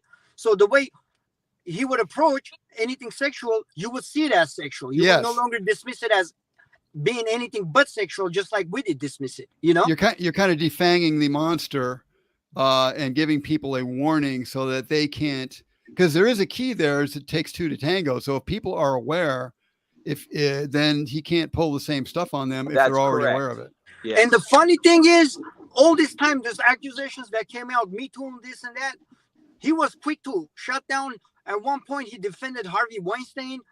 At another point, Bill O'Reilly. It seems like he had a track record of defending accusations. He did. For sexual advancements. You know But what I mean? Robert Campbell, you should be able to figure all that out yourself. We shouldn't have to tell you that. This is like right in your face. You should be able to see that that's what's happening. But it makes me wonder what your relationship is with Jesse. No. I'm gonna defend my friend here. Robert was on the show recently with me, and he's not a Jesse guy anymore. He was for a long time. Oh, okay. He got burned by. Just ask that question. Yeah, he got burned by Jesse very bad because he believed Jesse's stuff. Join the club. Totally into it. You know, telling the family and friends, and then finding out this guy was a fraud. Yeah. So maybe he feels a little angry for being burned. That's probably what he's going through. And if I may add, like, Patrick, don't be angry. Don't be angry. You deserved it. Yeah, I deserved it. You know, we're weak, and we sought out strength, and it wasn't there. It's not where we thought it was. Yeah, and Robert. So, you're going to get burned trying to fix yourself or trying to, become a better man. You're going to run across maybe some predators here and there, but let me highlight the fact that he is one of those predators. That's right. Let me just make this real simple for my friend Robert. I don't think anyone's here is saying it's all his fault and no fault is taken. A lot of point of this is to wake us up so that people don't fall into this kind of stuff. But we are talking about a level here of predation or whatever you call that, of somebody who is very sick. This guy's got some sick issues. We're not talking about a man who fell into sexual problems and just doesn't want to kind of deal with it. We're talking about a guy drinks too much. Yeah, we're talking about a guy who's falling into stuff and bringing people into stuff wrong, and then using spiritual games in order to get them pulled in and to get them to not talk, and using subtle intimidation. This guy has all the markings of I hate to say this, but he's like a sociopath. Yeah. Am I wrong to call this guy a sociopath? What's the difference between a sociopath and a psychopath? But when this word started to spin around, predator, I'm like, what is you guys doing? They took this word. We just said he's homosexual. They're saying he's predator. But the more and more I hear the stories, the more I'm freely using that word predator as well. Okay, Robert, I don't get what Robert keeps saying. We seem to want him to climb across. See? It's not about That's why I question his relationship. It's not about punishing Jesse. It's about exposing Jesse, exposing evil. This guy protecting others. In protecting Robert. That's totally biblical. I don't understand, Robert, why you're having a problem with that. No one's trying to nail Jesse to a cross. He's nailing himself to a cross by the way he's acting. It's kind of, I don't get it, Robert, my friend Robert. All right. Somebody had a quick question on Jesse raising money to move. Yeah. I mean, I helped Jesse raise, I forgot what it was at the time, certainly over 100,000. He raised 300,000 additional to move, never did. And now apparently I've heard that people are telling me he's sending out a letter saying he's moving to Florida. Yeah, his latest newsletter said he was going to Orlando, Florida. Yeah, and raising money again. And well, how many times can you raise money to move one time?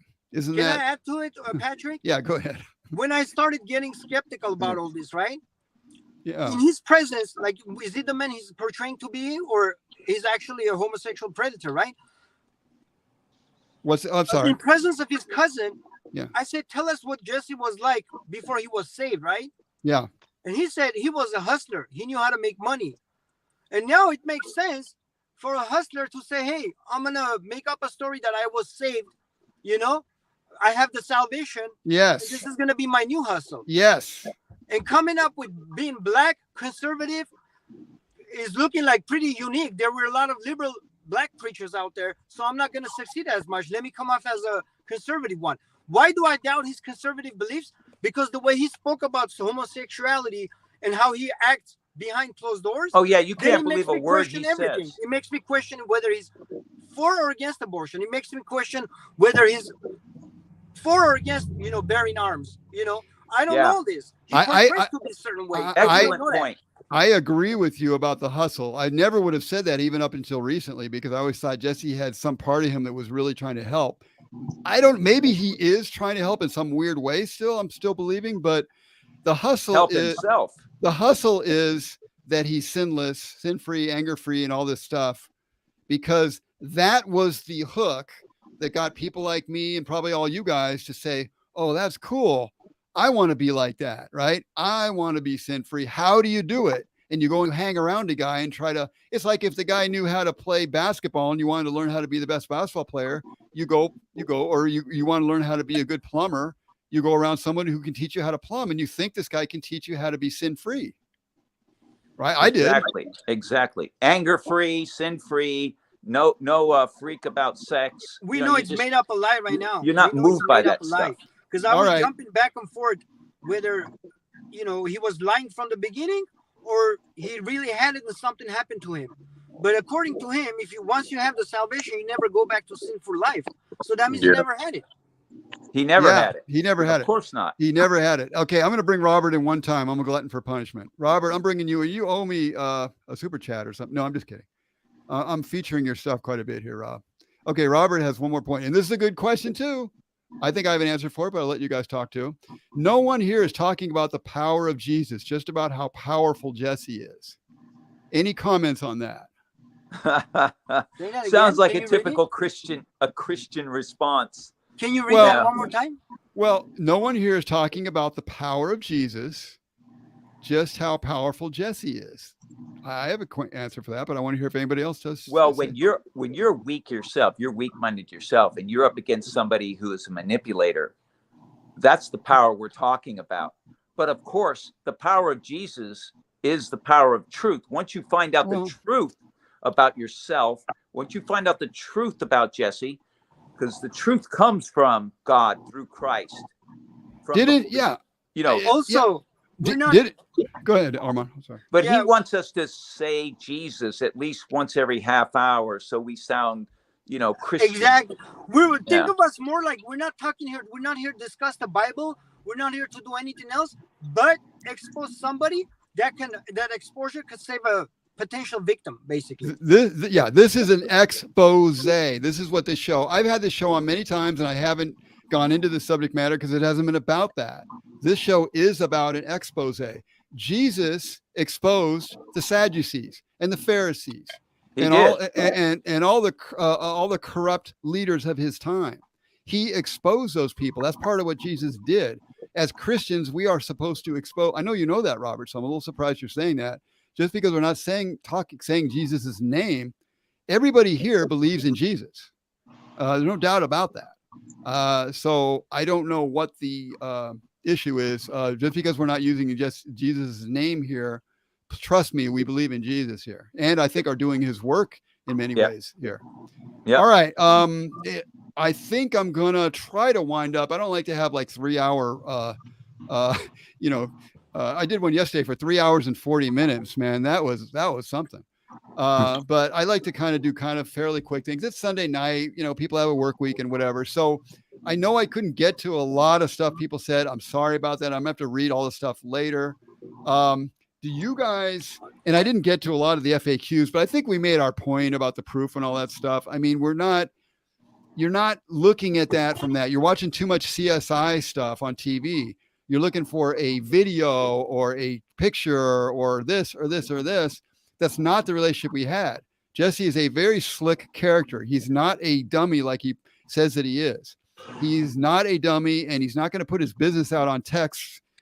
We've known for a long time that people look at texts. That Edward Snowden came out, 15 years ago or 10 years ago or whatever. We know that text can be looked at. Nobody was trying to get pictures of Jesse. We had relationships with Jesse. You're not trying to get a cheap picture of him or something. We're not the FBI. I mean, come on, guys. We are witnesses. Every single person here, I put on witnesses. I'm a witness. Samuel's a witness to what we did with Jesse. Martin is a witness to what Jesse tried to do with him. Arman is a witness to what Jesse did with him.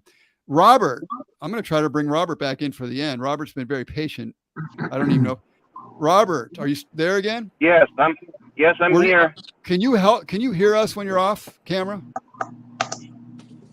You could. Okay, good. Yes, I can. Yes, I can hear it. I can hear you loud and clear. I can hear you loud and clear. All right, gotcha.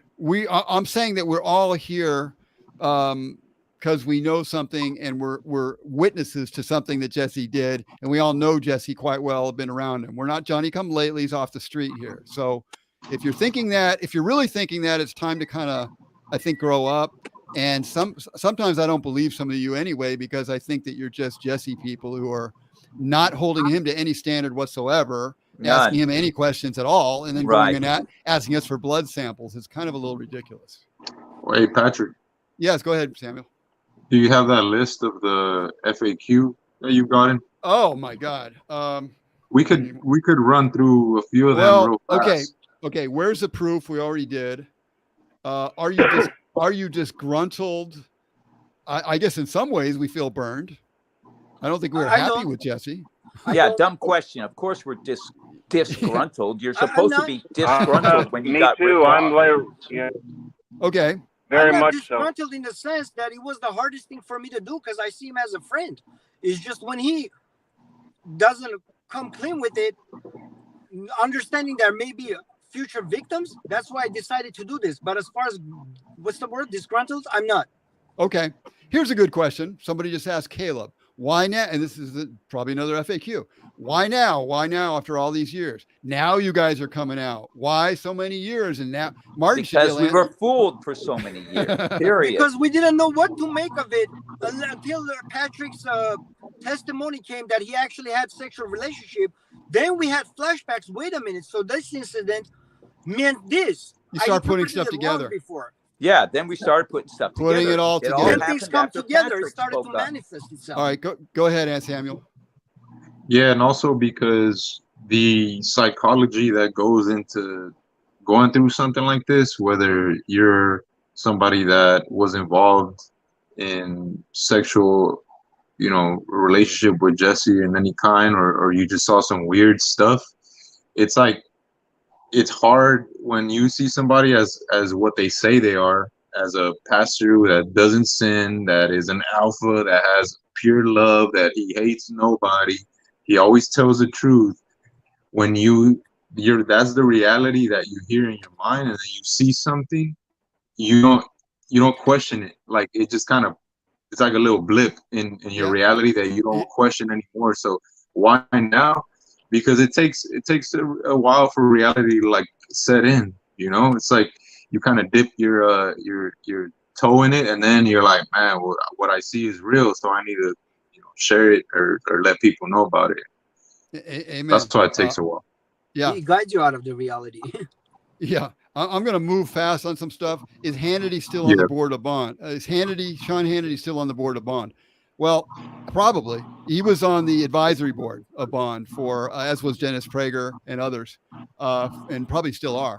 So if hopefully somebody sent this some information to them by now, Martin, you may know that. Martin, you're working on that. Okay. To do that. Okay, good. And if they should know about this by now, as of almost the whole conservative movement and well beyond that. Another question was, how is an adult man a victim, which we dealt with early in the show?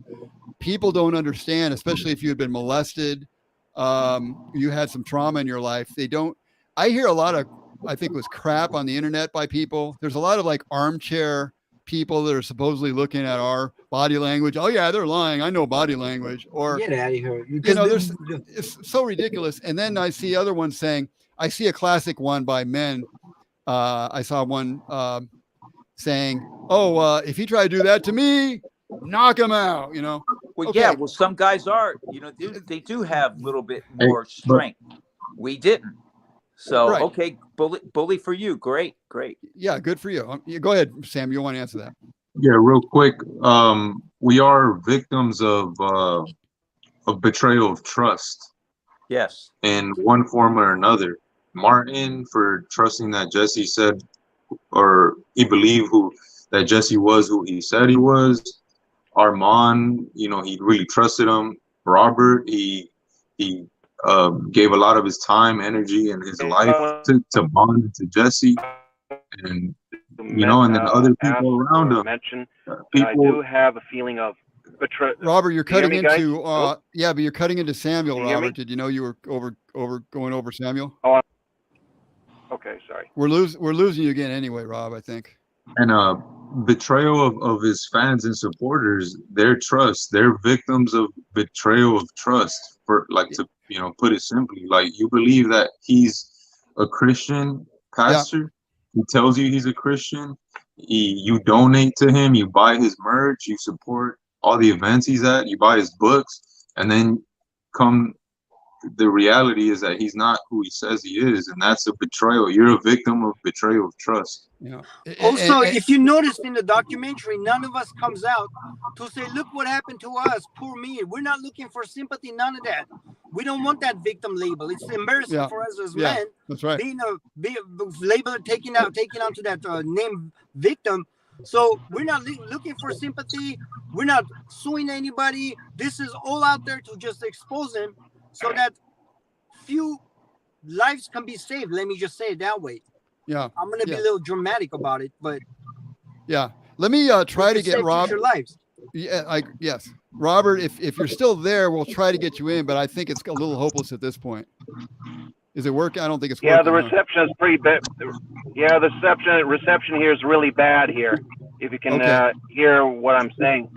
Yeah, it's not too good. Yeah, the Wi-Fi is not very good. And it's like, I think it's also the Wi-Fi too is overheating. We're having a massive heat wave right now and stuff. So, okay. Yeah. I might have to put you on a future show or something. So. I might have to get you on a future show. Yeah, you might probably have to do that. So it's just, yeah, I mean, it's like very frustrating when I'm trying to, bring my point, and then I send off. It's just, then it's just like messes my concentration. So okay, we'll say goodbye to Robert right now. So just if we need to, we'll get you on another show to bring in some of more of your testimony. Thank you, Robert. That will be great. All right, looking forward to more, guys. Take care. Have a good one. All right, man. Take care. All right. So now we got we did what we could. I tried. So this idea that if you put yourself on if you have yourself on a low level to begin with, and you put everybody up here because of things that have happened with you in the past, and then you really put somebody up here, you don't understand that unless you're in that position. I'm sorry, but you just don't understand it. So yeah, go ahead. Somebody say. Oh, I thought one of you guys say something. So yeah, as far as I'd let another man do that, I'd knock him out or whatever. I actually had to physically do that. I said that yesterday on a show. Arman is doing something weird. Yeah, I'm sorry about that. There you go. I actually had to physically restrain Jesse in the end because he kept thinking I was kidding or something when I say we're stopping. I physically had to grab him by the throat and stop him. It really came to that. Wow. So I guess in the end I did have to, and I was prepared to, do whatever I had to do beyond that, but that stopped him. And then he, I drove out, I just left. I drove away and he yelled at me and said, "Don't ever do that to me again. Don't ever do that to me again." Wow. And then all of a sudden he caught himself and realized that he was overreacting. Yeah. And then he backed off and then he said something meekly and then the phone call ended. It was typical BS coverage. All right. A few other questions just before we go, Samuel, since you wanted to hear the other frequently asked questions. Yeah, real quick. And forgive me, guys, I'm not answering everything, but there's no way we can. There's just no way we can right now. I don't want to do 3 hours tonight. Or maybe if we have to do another one sometime, whatever. But okay. Why didn't you leave? I think we dealt with that already. Why didn't you leave? We, at a point we did leave. We did leave. But once we woke up, we left. Why did you wait so long? We answered that. Okay. So some people are saying we're grifters or something. Like we're making money off this. And people told me I had speaking engagements because of this and this and that. I haven't seen any of those. And I'm not opposed to speaking to people, but it hasn't been happening. I'm not getting rich off this. I already had a blog. I already did videos. Nothing is different. I've done podcasts. Nothing is different. I don't think anybody here is going in and making change off of this. Now, It's really ridiculous charge, actually. We're right here doing all the FAQs, making sure you get the whole story, I know. answers all your questions. Not once has Jesse commented on this issue. This has blown big enough where he's obligated to address it. So Jesse, if you're watching this, address it. Yeah, Jesse's a grifter. Jesse's a grifter. Well, that's the funny thing. Yeah. This guy has. They're calling lots of money. They're calling us grifters, and this guy has made literally millions of dollars off this grift. Yeah. Who's the grifter here? The guy making millions, or the people making nothing? Besides, he's known to file lawsuit case against a lot of organizations. Yeah, that's Not another once one. has he tried to sue either one of us or Church Militant, or neither will he dare to sue us, because it's going to expose them more. The more people will come out, the more evidence will come out, and testimonies will be more. That's why he's avoiding it. Just know he's somebody that likes to sue organizations, and so far he hasn't sued Church Militant. He hasn't sued any of them. Okay, which brings up a point that somebody else brought up on a live stream, I think last night, or maybe yesterday. Anthony did. I think Anthony of 21 Studios. Would any of you be willing, if necessary, to sign? What do you call that? Make a statement and then sign affidavit. Affidavit. If you needed to, would you make an affidavit saying that what your testimony in it is true? Would you be willing to sign an affidavit for that? Yes. Nope. If it's going to go to criminal court, I will not. You would not. I will not. Criminal court. How would it go to criminal court? I mean, as far as my statement is 100%, but Okay. I want this out of the courts. Okay. Well, I'm just saying, if it went to that, okay. So you're not necessarily doing that. You're trying to keep out of the courts. I'm saying absolutely, I would sign. Martin is saying yes, and so is Samuel. I would too, as far as my testimony is here is concerned, whatever I've said, 100%. That's what I'm talking about. If they put me on a witness stand to testify against him, I couldn't. Why couldn't you? I'm just wondering. History, due to the history with him, as far as so much benefits I got from him, I won't contribute to put him behind bars. Well, I don't know if we're talking about behind bars. We're just saying at this point. That's what I'm saying. You're saying, I'm saying proof that what we're saying is true is what people are asking for. Yeah, I we're not can sign for trying that. we're not trying to get him arrested. Yeah. We're just trying to expose his I didn't say all evil. that. Okay, because when you said affidavit, I thought you were using legal terms already. Well, legal most of terms them- meaning people are saying what's the proof, and I'm saying we're willing to put ourselves on the line and say we'll sign whatever we have talked about. So will I. Meaning that we're eligible to be perjured in court if we were lying. That's how serious we are. Yeah. So is Jesse willing to do that? No, I've seen him willing to do nothing. So you guys who are Jesse bots need to go back, get some courage, and challenge this guy to the truth. And as to the rest of the stuff, answer Robert and the others. No, I don't want to. I'm definitely not interested in spending my whole life doing this. But when something comes out, you kind of have to fight it to all the degree you have. If you're a warrior of any kind, then you have to be serious, right? Yeah, if you're in about the people who are can't- going to half measures do not work. You have to Right. do something all the way if you're serious, because the other person's serious. You're going to get rolled if you're not serious. Yeah.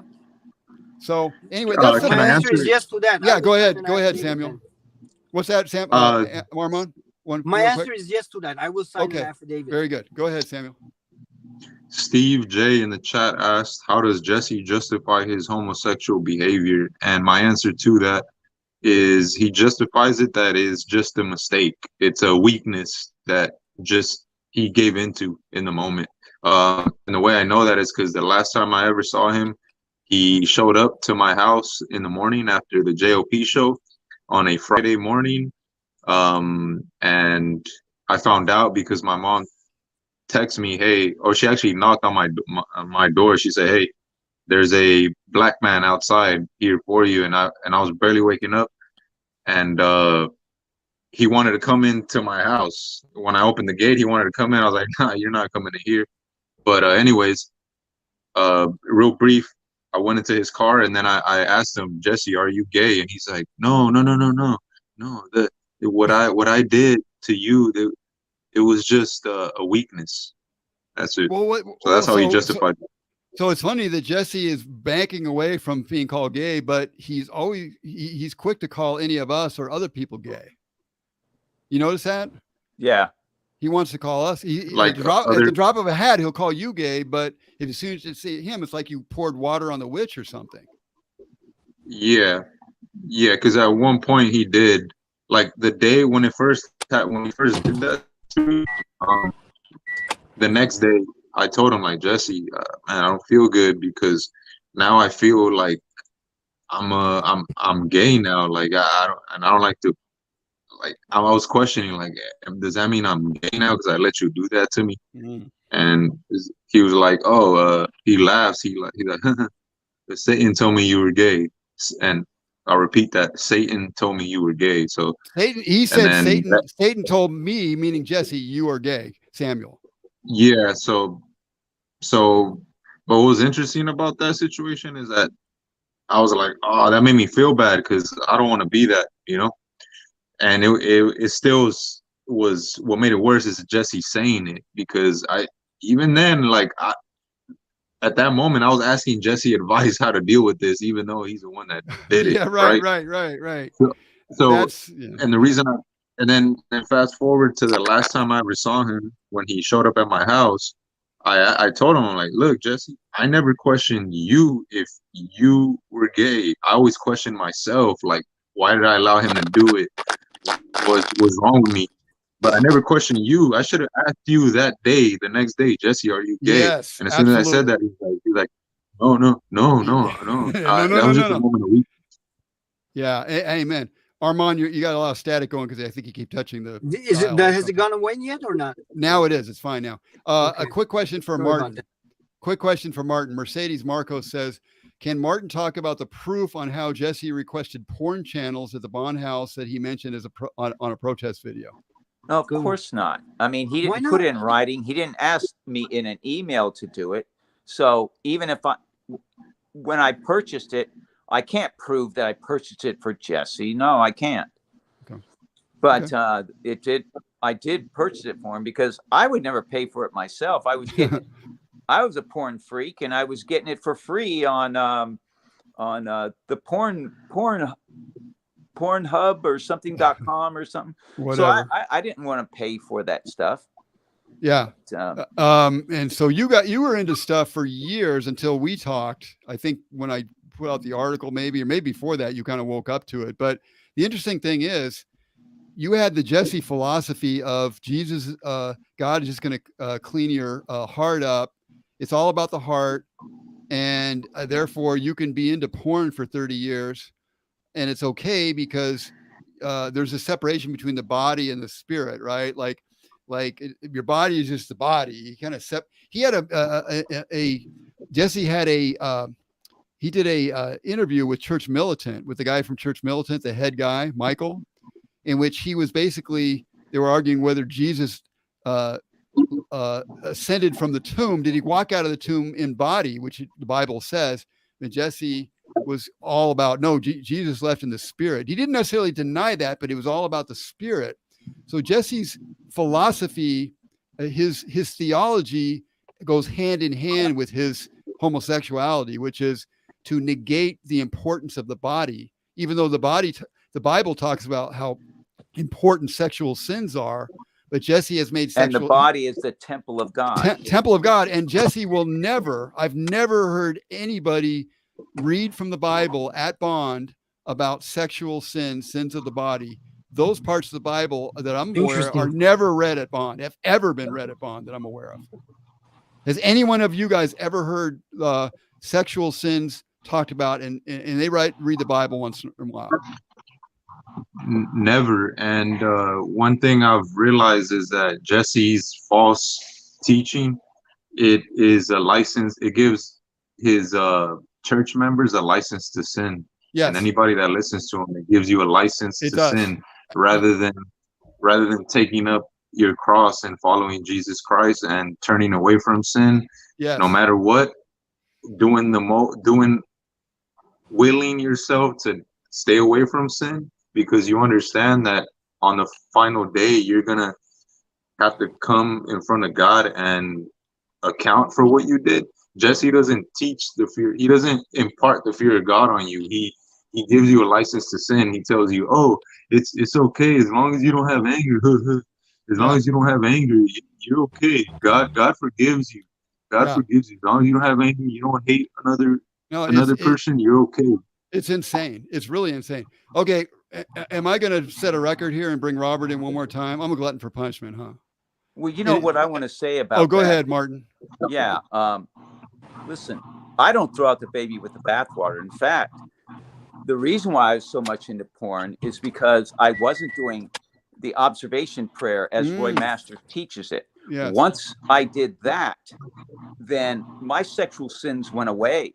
I have no desire for that stuff anymore. I've been getting strong in lots of different ways. And even I'm even able to take correction now, and I was never able to take correction. It would hurt so bad. Yes. And I would be thinking bad thoughts about the person who corrected me and how I could get back at correcting him and all that drama, right? Yes. And I'm overcoming even that. But I do the observation exercise. I can do it standing on my head. The last couple mornings I've done 2-hour sessions, and it seems like 10 minutes. Yeah, we'll probably need to do some more sessions on that because people need spiritual help these days. And because you're not going to ever be able to stop yourself from sinning. No, it has to come into you from the Holy Spirit. The Holy Spirit helps you do it. Pray. When you are aware of yourself and your weakness, then God gives you strength through the Holy Spirit that Christ sent. I still go ahead, Arman. One thing that I may disagree with you, especially among us, that you notice that I'm still behind like everything he preaches about. Yes, he has his private life. That's what's going on. But as far as the things that comes out of his mouth, I agree with it 100%. And to the friends or anybody else, I would still recommend the silent prayer. Yes. Yes. But there's a little tweak to it. I do it a little bit differently than he taught it. And that makes all the difference. You do it differently than Jesse taught it or Roy Masters? I do it the way Roy Masters taught it. Okay. Yes. Okay. Because Jesse was turning it more into a relaxation thing. And it's not about relaxation. Yeah, it's not. We'll talk. You do. Once you are able to face yourself and you see your weaknesses throughout the day too, I'm talking about, you will be able to be relaxed. That's what relaxes you, is no matter what you see about yourself or others, you're not judging it. And that makes you relax. And that causes you not to sin. Right. You're not trying to relax. You don't even have the desires to get back into porn. I see sexy, beautiful women all the time. I'm not into their bodies anymore. Yes. Samuel, did you want to comment on that at all? Powerful. On what? What he's saying about prayer? Because you were helped by Jesse's silent prayer, I think, at least you in the beginning, right? Jesse never done the silent prayer himself. He must have done it at some point. No, not at all. Not at all. But you were helped by it, right? If he did, he was doing it like me. Okay, well, let me just hear from Samuel if it helped him or not. I'm just curious. In the beginning, I did it, and it felt like it did calm me down. But as far as stopping me from committing sin, it didn't. It did not. Interesting. Okay. What has helped you, Samuel, to come away from sin? Recently? Yes. Recently, understanding that I will have to go in front of God and be judged for what I've done on this earth. And that fear keeps me from staying away from sin as much as possible. When I do sin, I repent for it, and I ask Jesus Christ to help me and for the Holy Spirit to strengthen me to flee from sin. Yeah. No excuses. And that's what I mean by Jesse's false teaching of that it gives people licenses to sin. You're able to, in a very weird way, justify what you're doing as like, it's all right, God is gonna forgive me as long as I don't hate myself. Yeah, he always said God doesn't remember anything. It's like, well, I thought it was the same God that judges. Didn't he like judge when our life ends? Don't we need to go in front of him? And he knows they open the books. Why are they opening books if everything is forgotten? Once you repent, you are not judging anything. Remember what Christ told the guy on the cross, the other thief on the cross. You will be with me in paradise to this day. He didn't say, we're gonna judge the heck out of you, and I don't know if you're getting in, buddy. You know, Well, you're that's being true. repentant right now, but I don't know. I'll have to wait to see what happens. No, he said, from this day forward, you will be with me in paradise. Yeah, I do agree with that. Because he saw repentance. Once you repent, yeah. Yeah. I'm gonna take one more from Robert, because I think it's a little. I thought I already cleared this up with you, Robert, but he's saying that I was doing this while I was married. Yes, I was a long time, and I was wrong, and it's still Jesse's fault. Jesse, I think I was very clear about Jesse's role in this thing, and he had a major role in this thing. But ultimately, yes, I absolutely am in charge of protecting my family. I had to come clean with my family. I had to apologize to my family. I had to repent. I had to go to God and no, and you say I was didn't wrong. have to, but you did for the love, because you loved your family. You didn't want them to be dealing with Jesse, right? Of course, and suffer the same, betrayal and everything that you did. Yeah. So, Robert, come on, use your common sense. All You're right, asking these lame questions.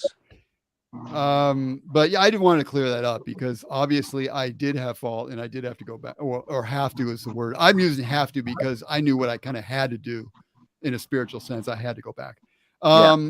Okay, I think that's all the questions, other than I think we already answered this one. You're trying to destroy a man who's done so much good. Are you trying to destroy this man who's done so much good? So much good. That so much good was Roy Masters' Christian philosophy that he was teaching that did so much good. It's not him who came up with any of the things he's saying. He's just repeating so he can be a predator. That's all. And the good that happened was just like collateral damage. He didn't care if that happened. Okay. And if he did, it was only because it made him more money. It made him more legit. Right. Again, if he but did it wasn't a lot his of good, philosophy. I agree It wasn't with his it. teachings. Yeah, I understand. Go ahead, I Arman. agree with it. Like a lot to answer his question, we agree with it. He done a lot of good, but if he's gonna have every now and then affecting lives negatively, then he take away the good and the bad with him. Out. Sweep it all out. This guy says, split shine. Tommy says, if these guys were women, this would be international news, which is probably true. But it should work for us, because men are not known to come and falsely accuse another man for sexual misconduct.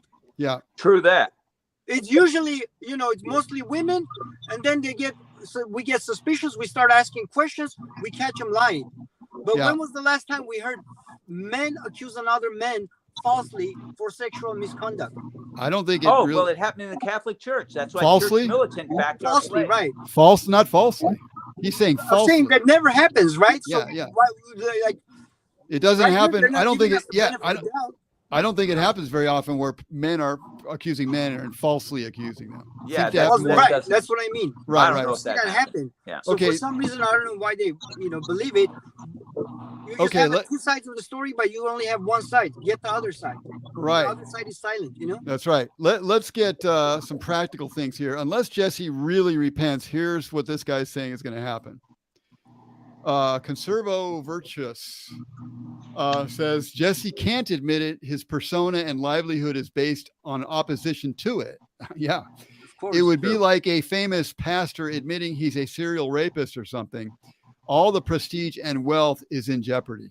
Oh, of course. And he's ding, choosing... ding, ding, ding, ding. Yeah, ding, ding, ding. Yeah. Unless he's serious about repenting, which I haven't seen any evidence for so far, that's what's going to happen. He's right. He's right about that. The chance of him. That's why telling people like Robert that somebody has to push this stuff, because he's not going to out himself. He's going to continue to try to. He's going to try to keep a group, even as small as it's going to be. He wants to be king of some kind of group, and he's going to keep some kind of group going as long as he can.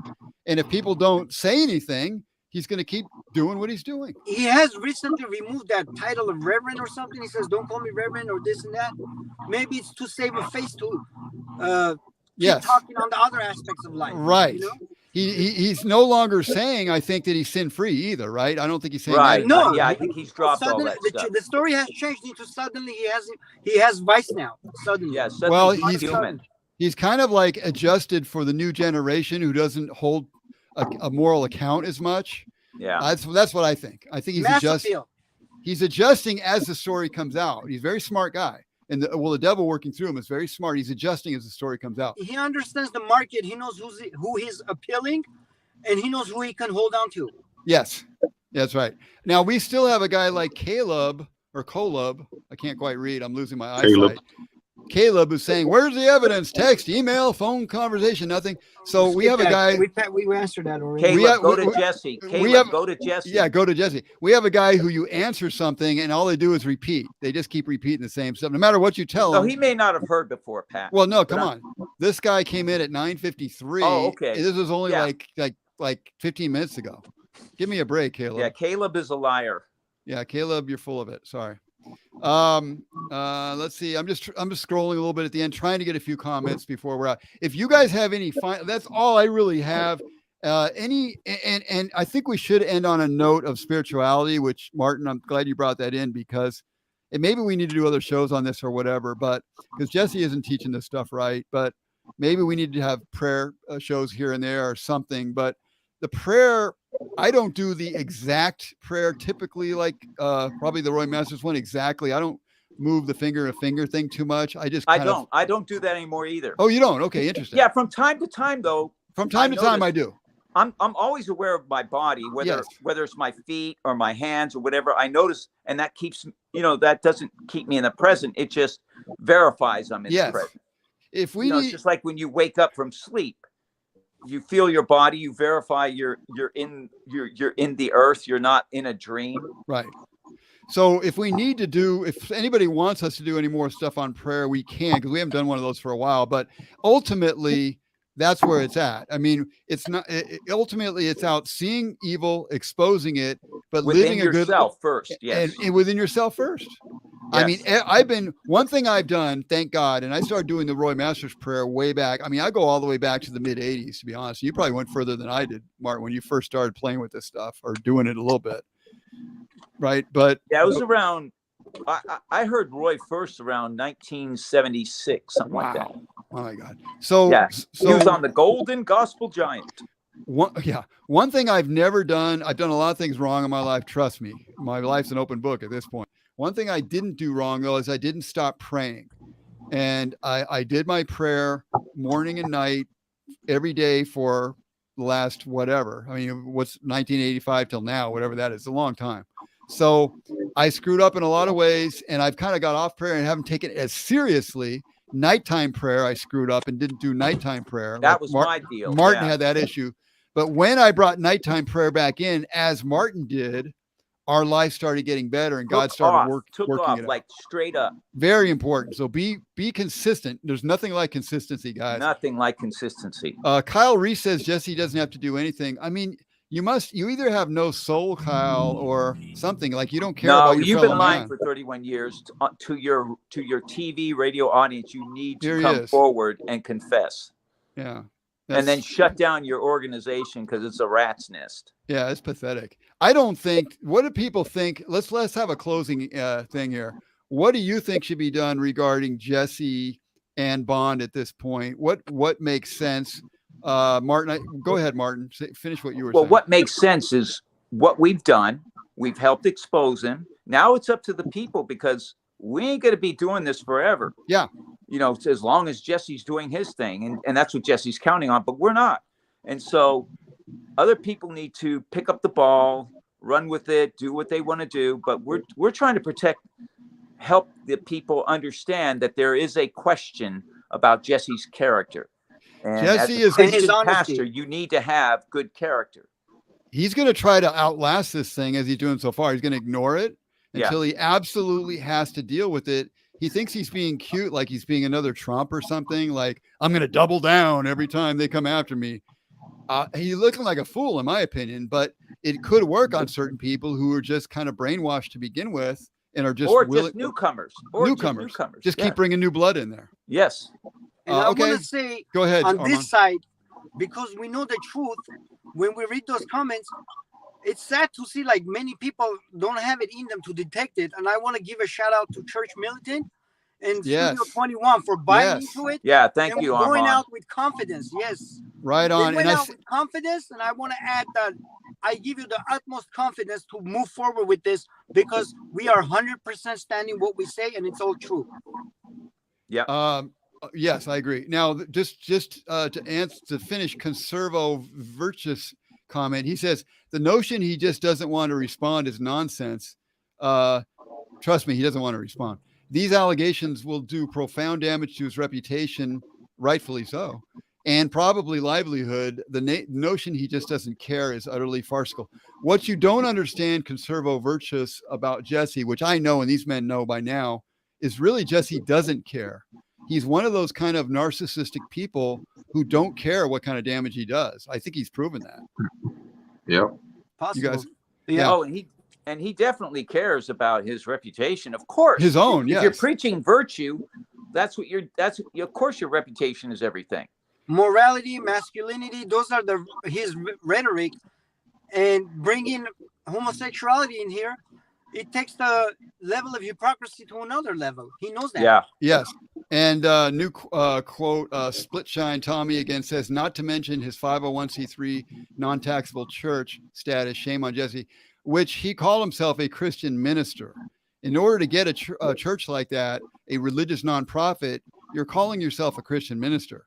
So if you want to say now that don't call me reverend, well, you bet. Then if you want to be consistent, then you have to strip your church away. If you want to say you're not a reverend anymore, you're not a minister of God, you're just an internet guru, then you don't have a religious nonprofit 501c3 church anymore. Wow. And on one of his books, I think it says Reverend Jesse Lee Peterson. Yeah. Yes, it does. Come on now. He used that title for years to go against Jesse Jackson. Yeah. Mind Over Energy. I haven't taken any of his quotes. I got to take one from Mind Over Energy. He's been helping so Please much. do. I'll put it up without even seeing it sight unseen. I hope it's good. Give us his best shot. Old school. Robert already said bye though, so I think it's okay if he doesn't come back on this time. We'll get him on next time. That's Robert Santner. Yeah, we'll get him next time. Thank you, Old School. I'm just scanning real close. You guys, I wanted to get your final answers. I was saying, what do you think should happen with Bond and Jesse? I think you already answered Martin, and Arman at least started to it. Did you finish? I'm going to say, just come clean with it. You know, there is no guarantee that his career will continue, but at this point, he had a long longevity in his career where he can afford a retirement.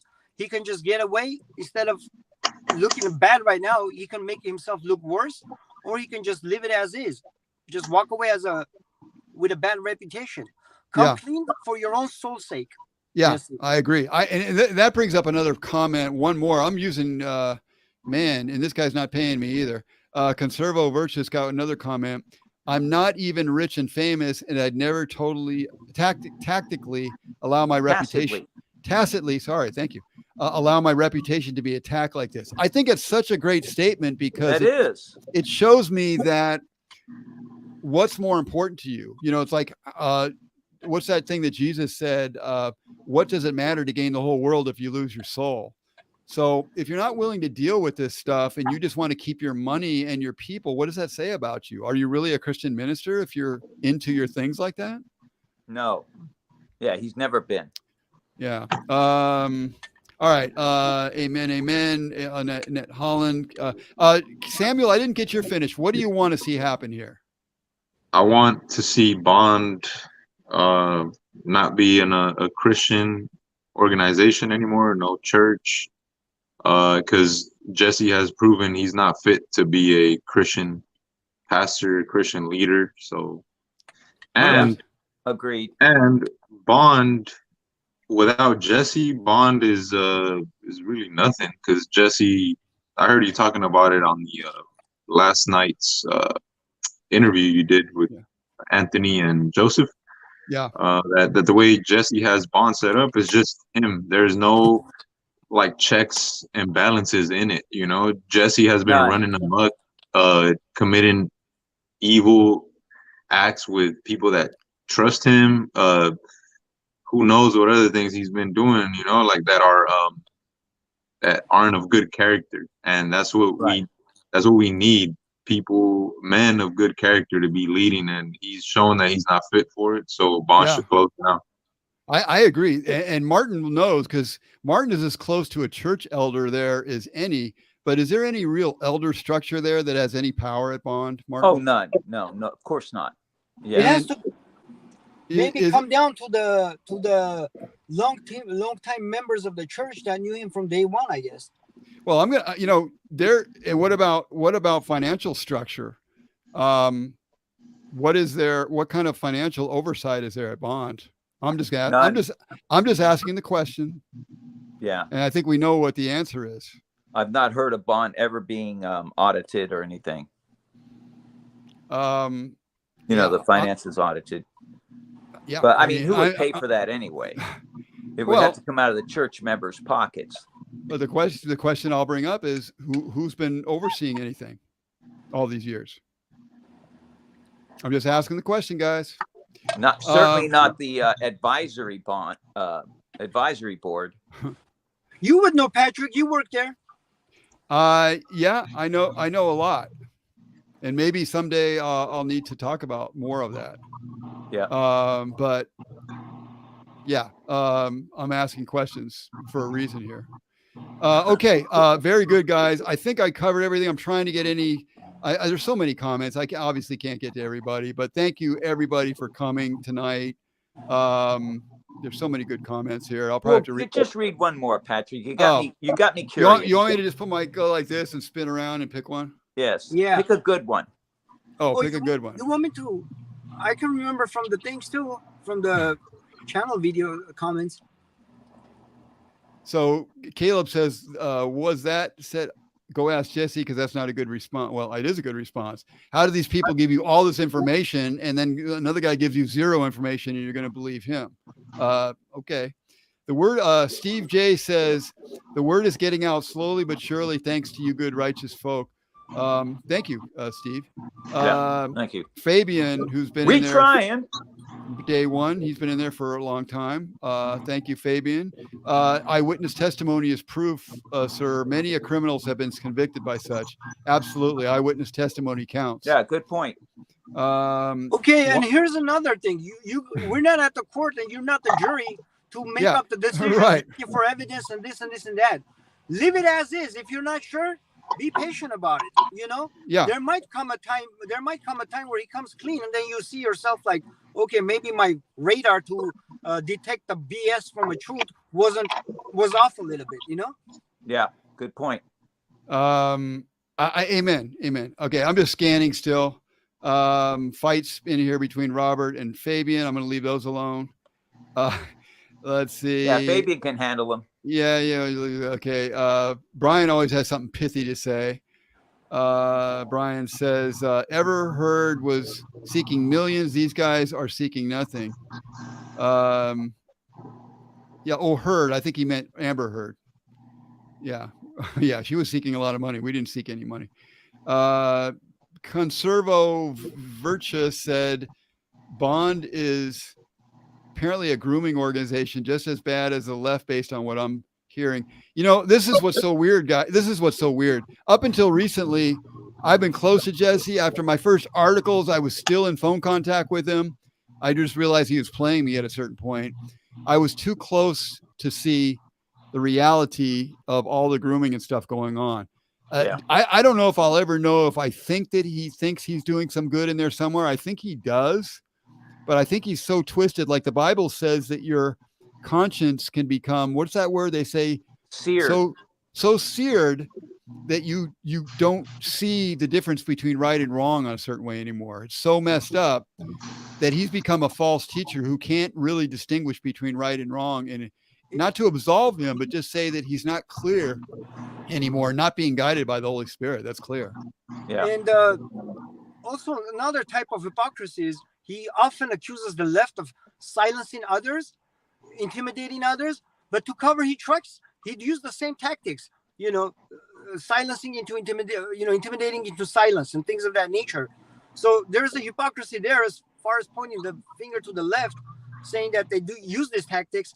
In real life, he used the same tactics. He accused Martin falsely of being a threat, which went to the court, and he was thrown away by judge because there wasn't enough evidence, because it was all BS. There wasn't any evidence. That's a lot of the point. That's another tactic to intimidate into silence. trying to intimidate Martin to silence. That's a lot of the point. If we as people on conservatives, and all of us here are conservative Christian men, and I think one of the things we're trying to do is clean up, just like 21 Studios trying to do, trying to clean up his movement, his own movement, which is an objectivist. He's more of an atheist, but he's a lot more Christian than a lot of Christians I met. I'll tell you that. Anthony is. But we're trying to clean up the Christian conservative movement. It's too messy. It's got too many charlatans. It has too many people who aren't doing God's work. And we're wondering why our nation is going to hell in a handbasket. It's because of us first. The liberals are going to screw up. We already know they're not going to be for God. They're against God. We're the ones that have to be standing up for doing the right stuff. Yeah. And we do that by cleaning up our own. We got to go after our own who are messing up the movement. Exactly. It's too bad. We're giving away a good warrior we had on our side, but a bad apple happens to be a bad apple and gotta go. Yep. Amen, guys. I think with that, I think I got private chat, but I think that was just from Robert. Yeah, I talked about his phone overheating. Poor Robert. Santner. And I think that was it. All right, guys. Thank you. Lust has brought down so many good. Yeah, absolutely. But yeah, we got to clean our own movement up. And that's what I think we're doing right here. So I think that's a great way to end it. Thank you guys for all that. Thank you guys for being in the chat. Thank you for people for challenging us with stuff. That was, I'm glad they challenged us, but I think some people are more honest than others. I think some people have honest challenges and they'll listen if you give them an answer. Other people are, no matter what you tell them, they just keep coming back with the same old stuff as if you never told them anything. So those people are going to have to suffer and die, as Jesse used to say, or suffer until their suffering hopefully brings them to God. And that's all I can say. Any last words from you guys? And I'm going to end in a minute here. I just want to say thanks, and it was a good time. Good to see you, Martin, and good to see you, Arman and Patrick. Yeah, good to see you, Samuel. Good to see you too, Samuel, Arman, and Martin. And I respect all you guys for coming forward. Yeah, I can't believe we've been here 2 hours already. Yeah, I wasn't trying to have a long 2.5, buddy. Yeah. Believe me, I wasn't shooting for that. I'm not shooting for any records here. But I respect Robert too. I respect Joseph Enders at Church Militant, Anthony Johnson at 21 Studios, all the people who are standing up for the truth. God bless you guys, because that's what it's all about, the truth. And we want to have truth. We're not trying to bash somebody. We're trying to expose somebody, and we're exposing ourselves. As Martin said, we're exposing ourselves first. We had to bring something to the table just to talk about this stuff. And we're not here to be angry and hate people. We're here to help. We want the Holy Spirit to overcome everything, starting with us and our families. And we're all about that. So, yeah. Amen. All right, guys. Shout out to 21 Studios and Church Militant. Amen. And that other gentleman, Tony Bruno, that had a very good interview with you Tony Bruno as well. Yeah, on this side, we can already tell who's able to see things, who was not able to. And for those of you that are non-believers, you come up with these legal terms and rational terms trying to say there is not enough evidence and this and that. We just see it as blah, blah, blah, like a lawyer talking, in a court. Forget all that talk. These things that happen. This is real. See what's in front of you. And thank you, Fabian. Yes, definitely. We always think, no matter man, we don't have trust in any man. I appreciate these men. I don't trust. My trust is not in any man, Fabian. And I don't think these guys are thinking that way either. That's how we got in trouble to begin with, man. That's right. Why would we go back to trusting man? We appreciate men for when they do right, but we trust in God, and we trust in Jesus to help us and lead us to God and bring the Holy Spirit to us to help us.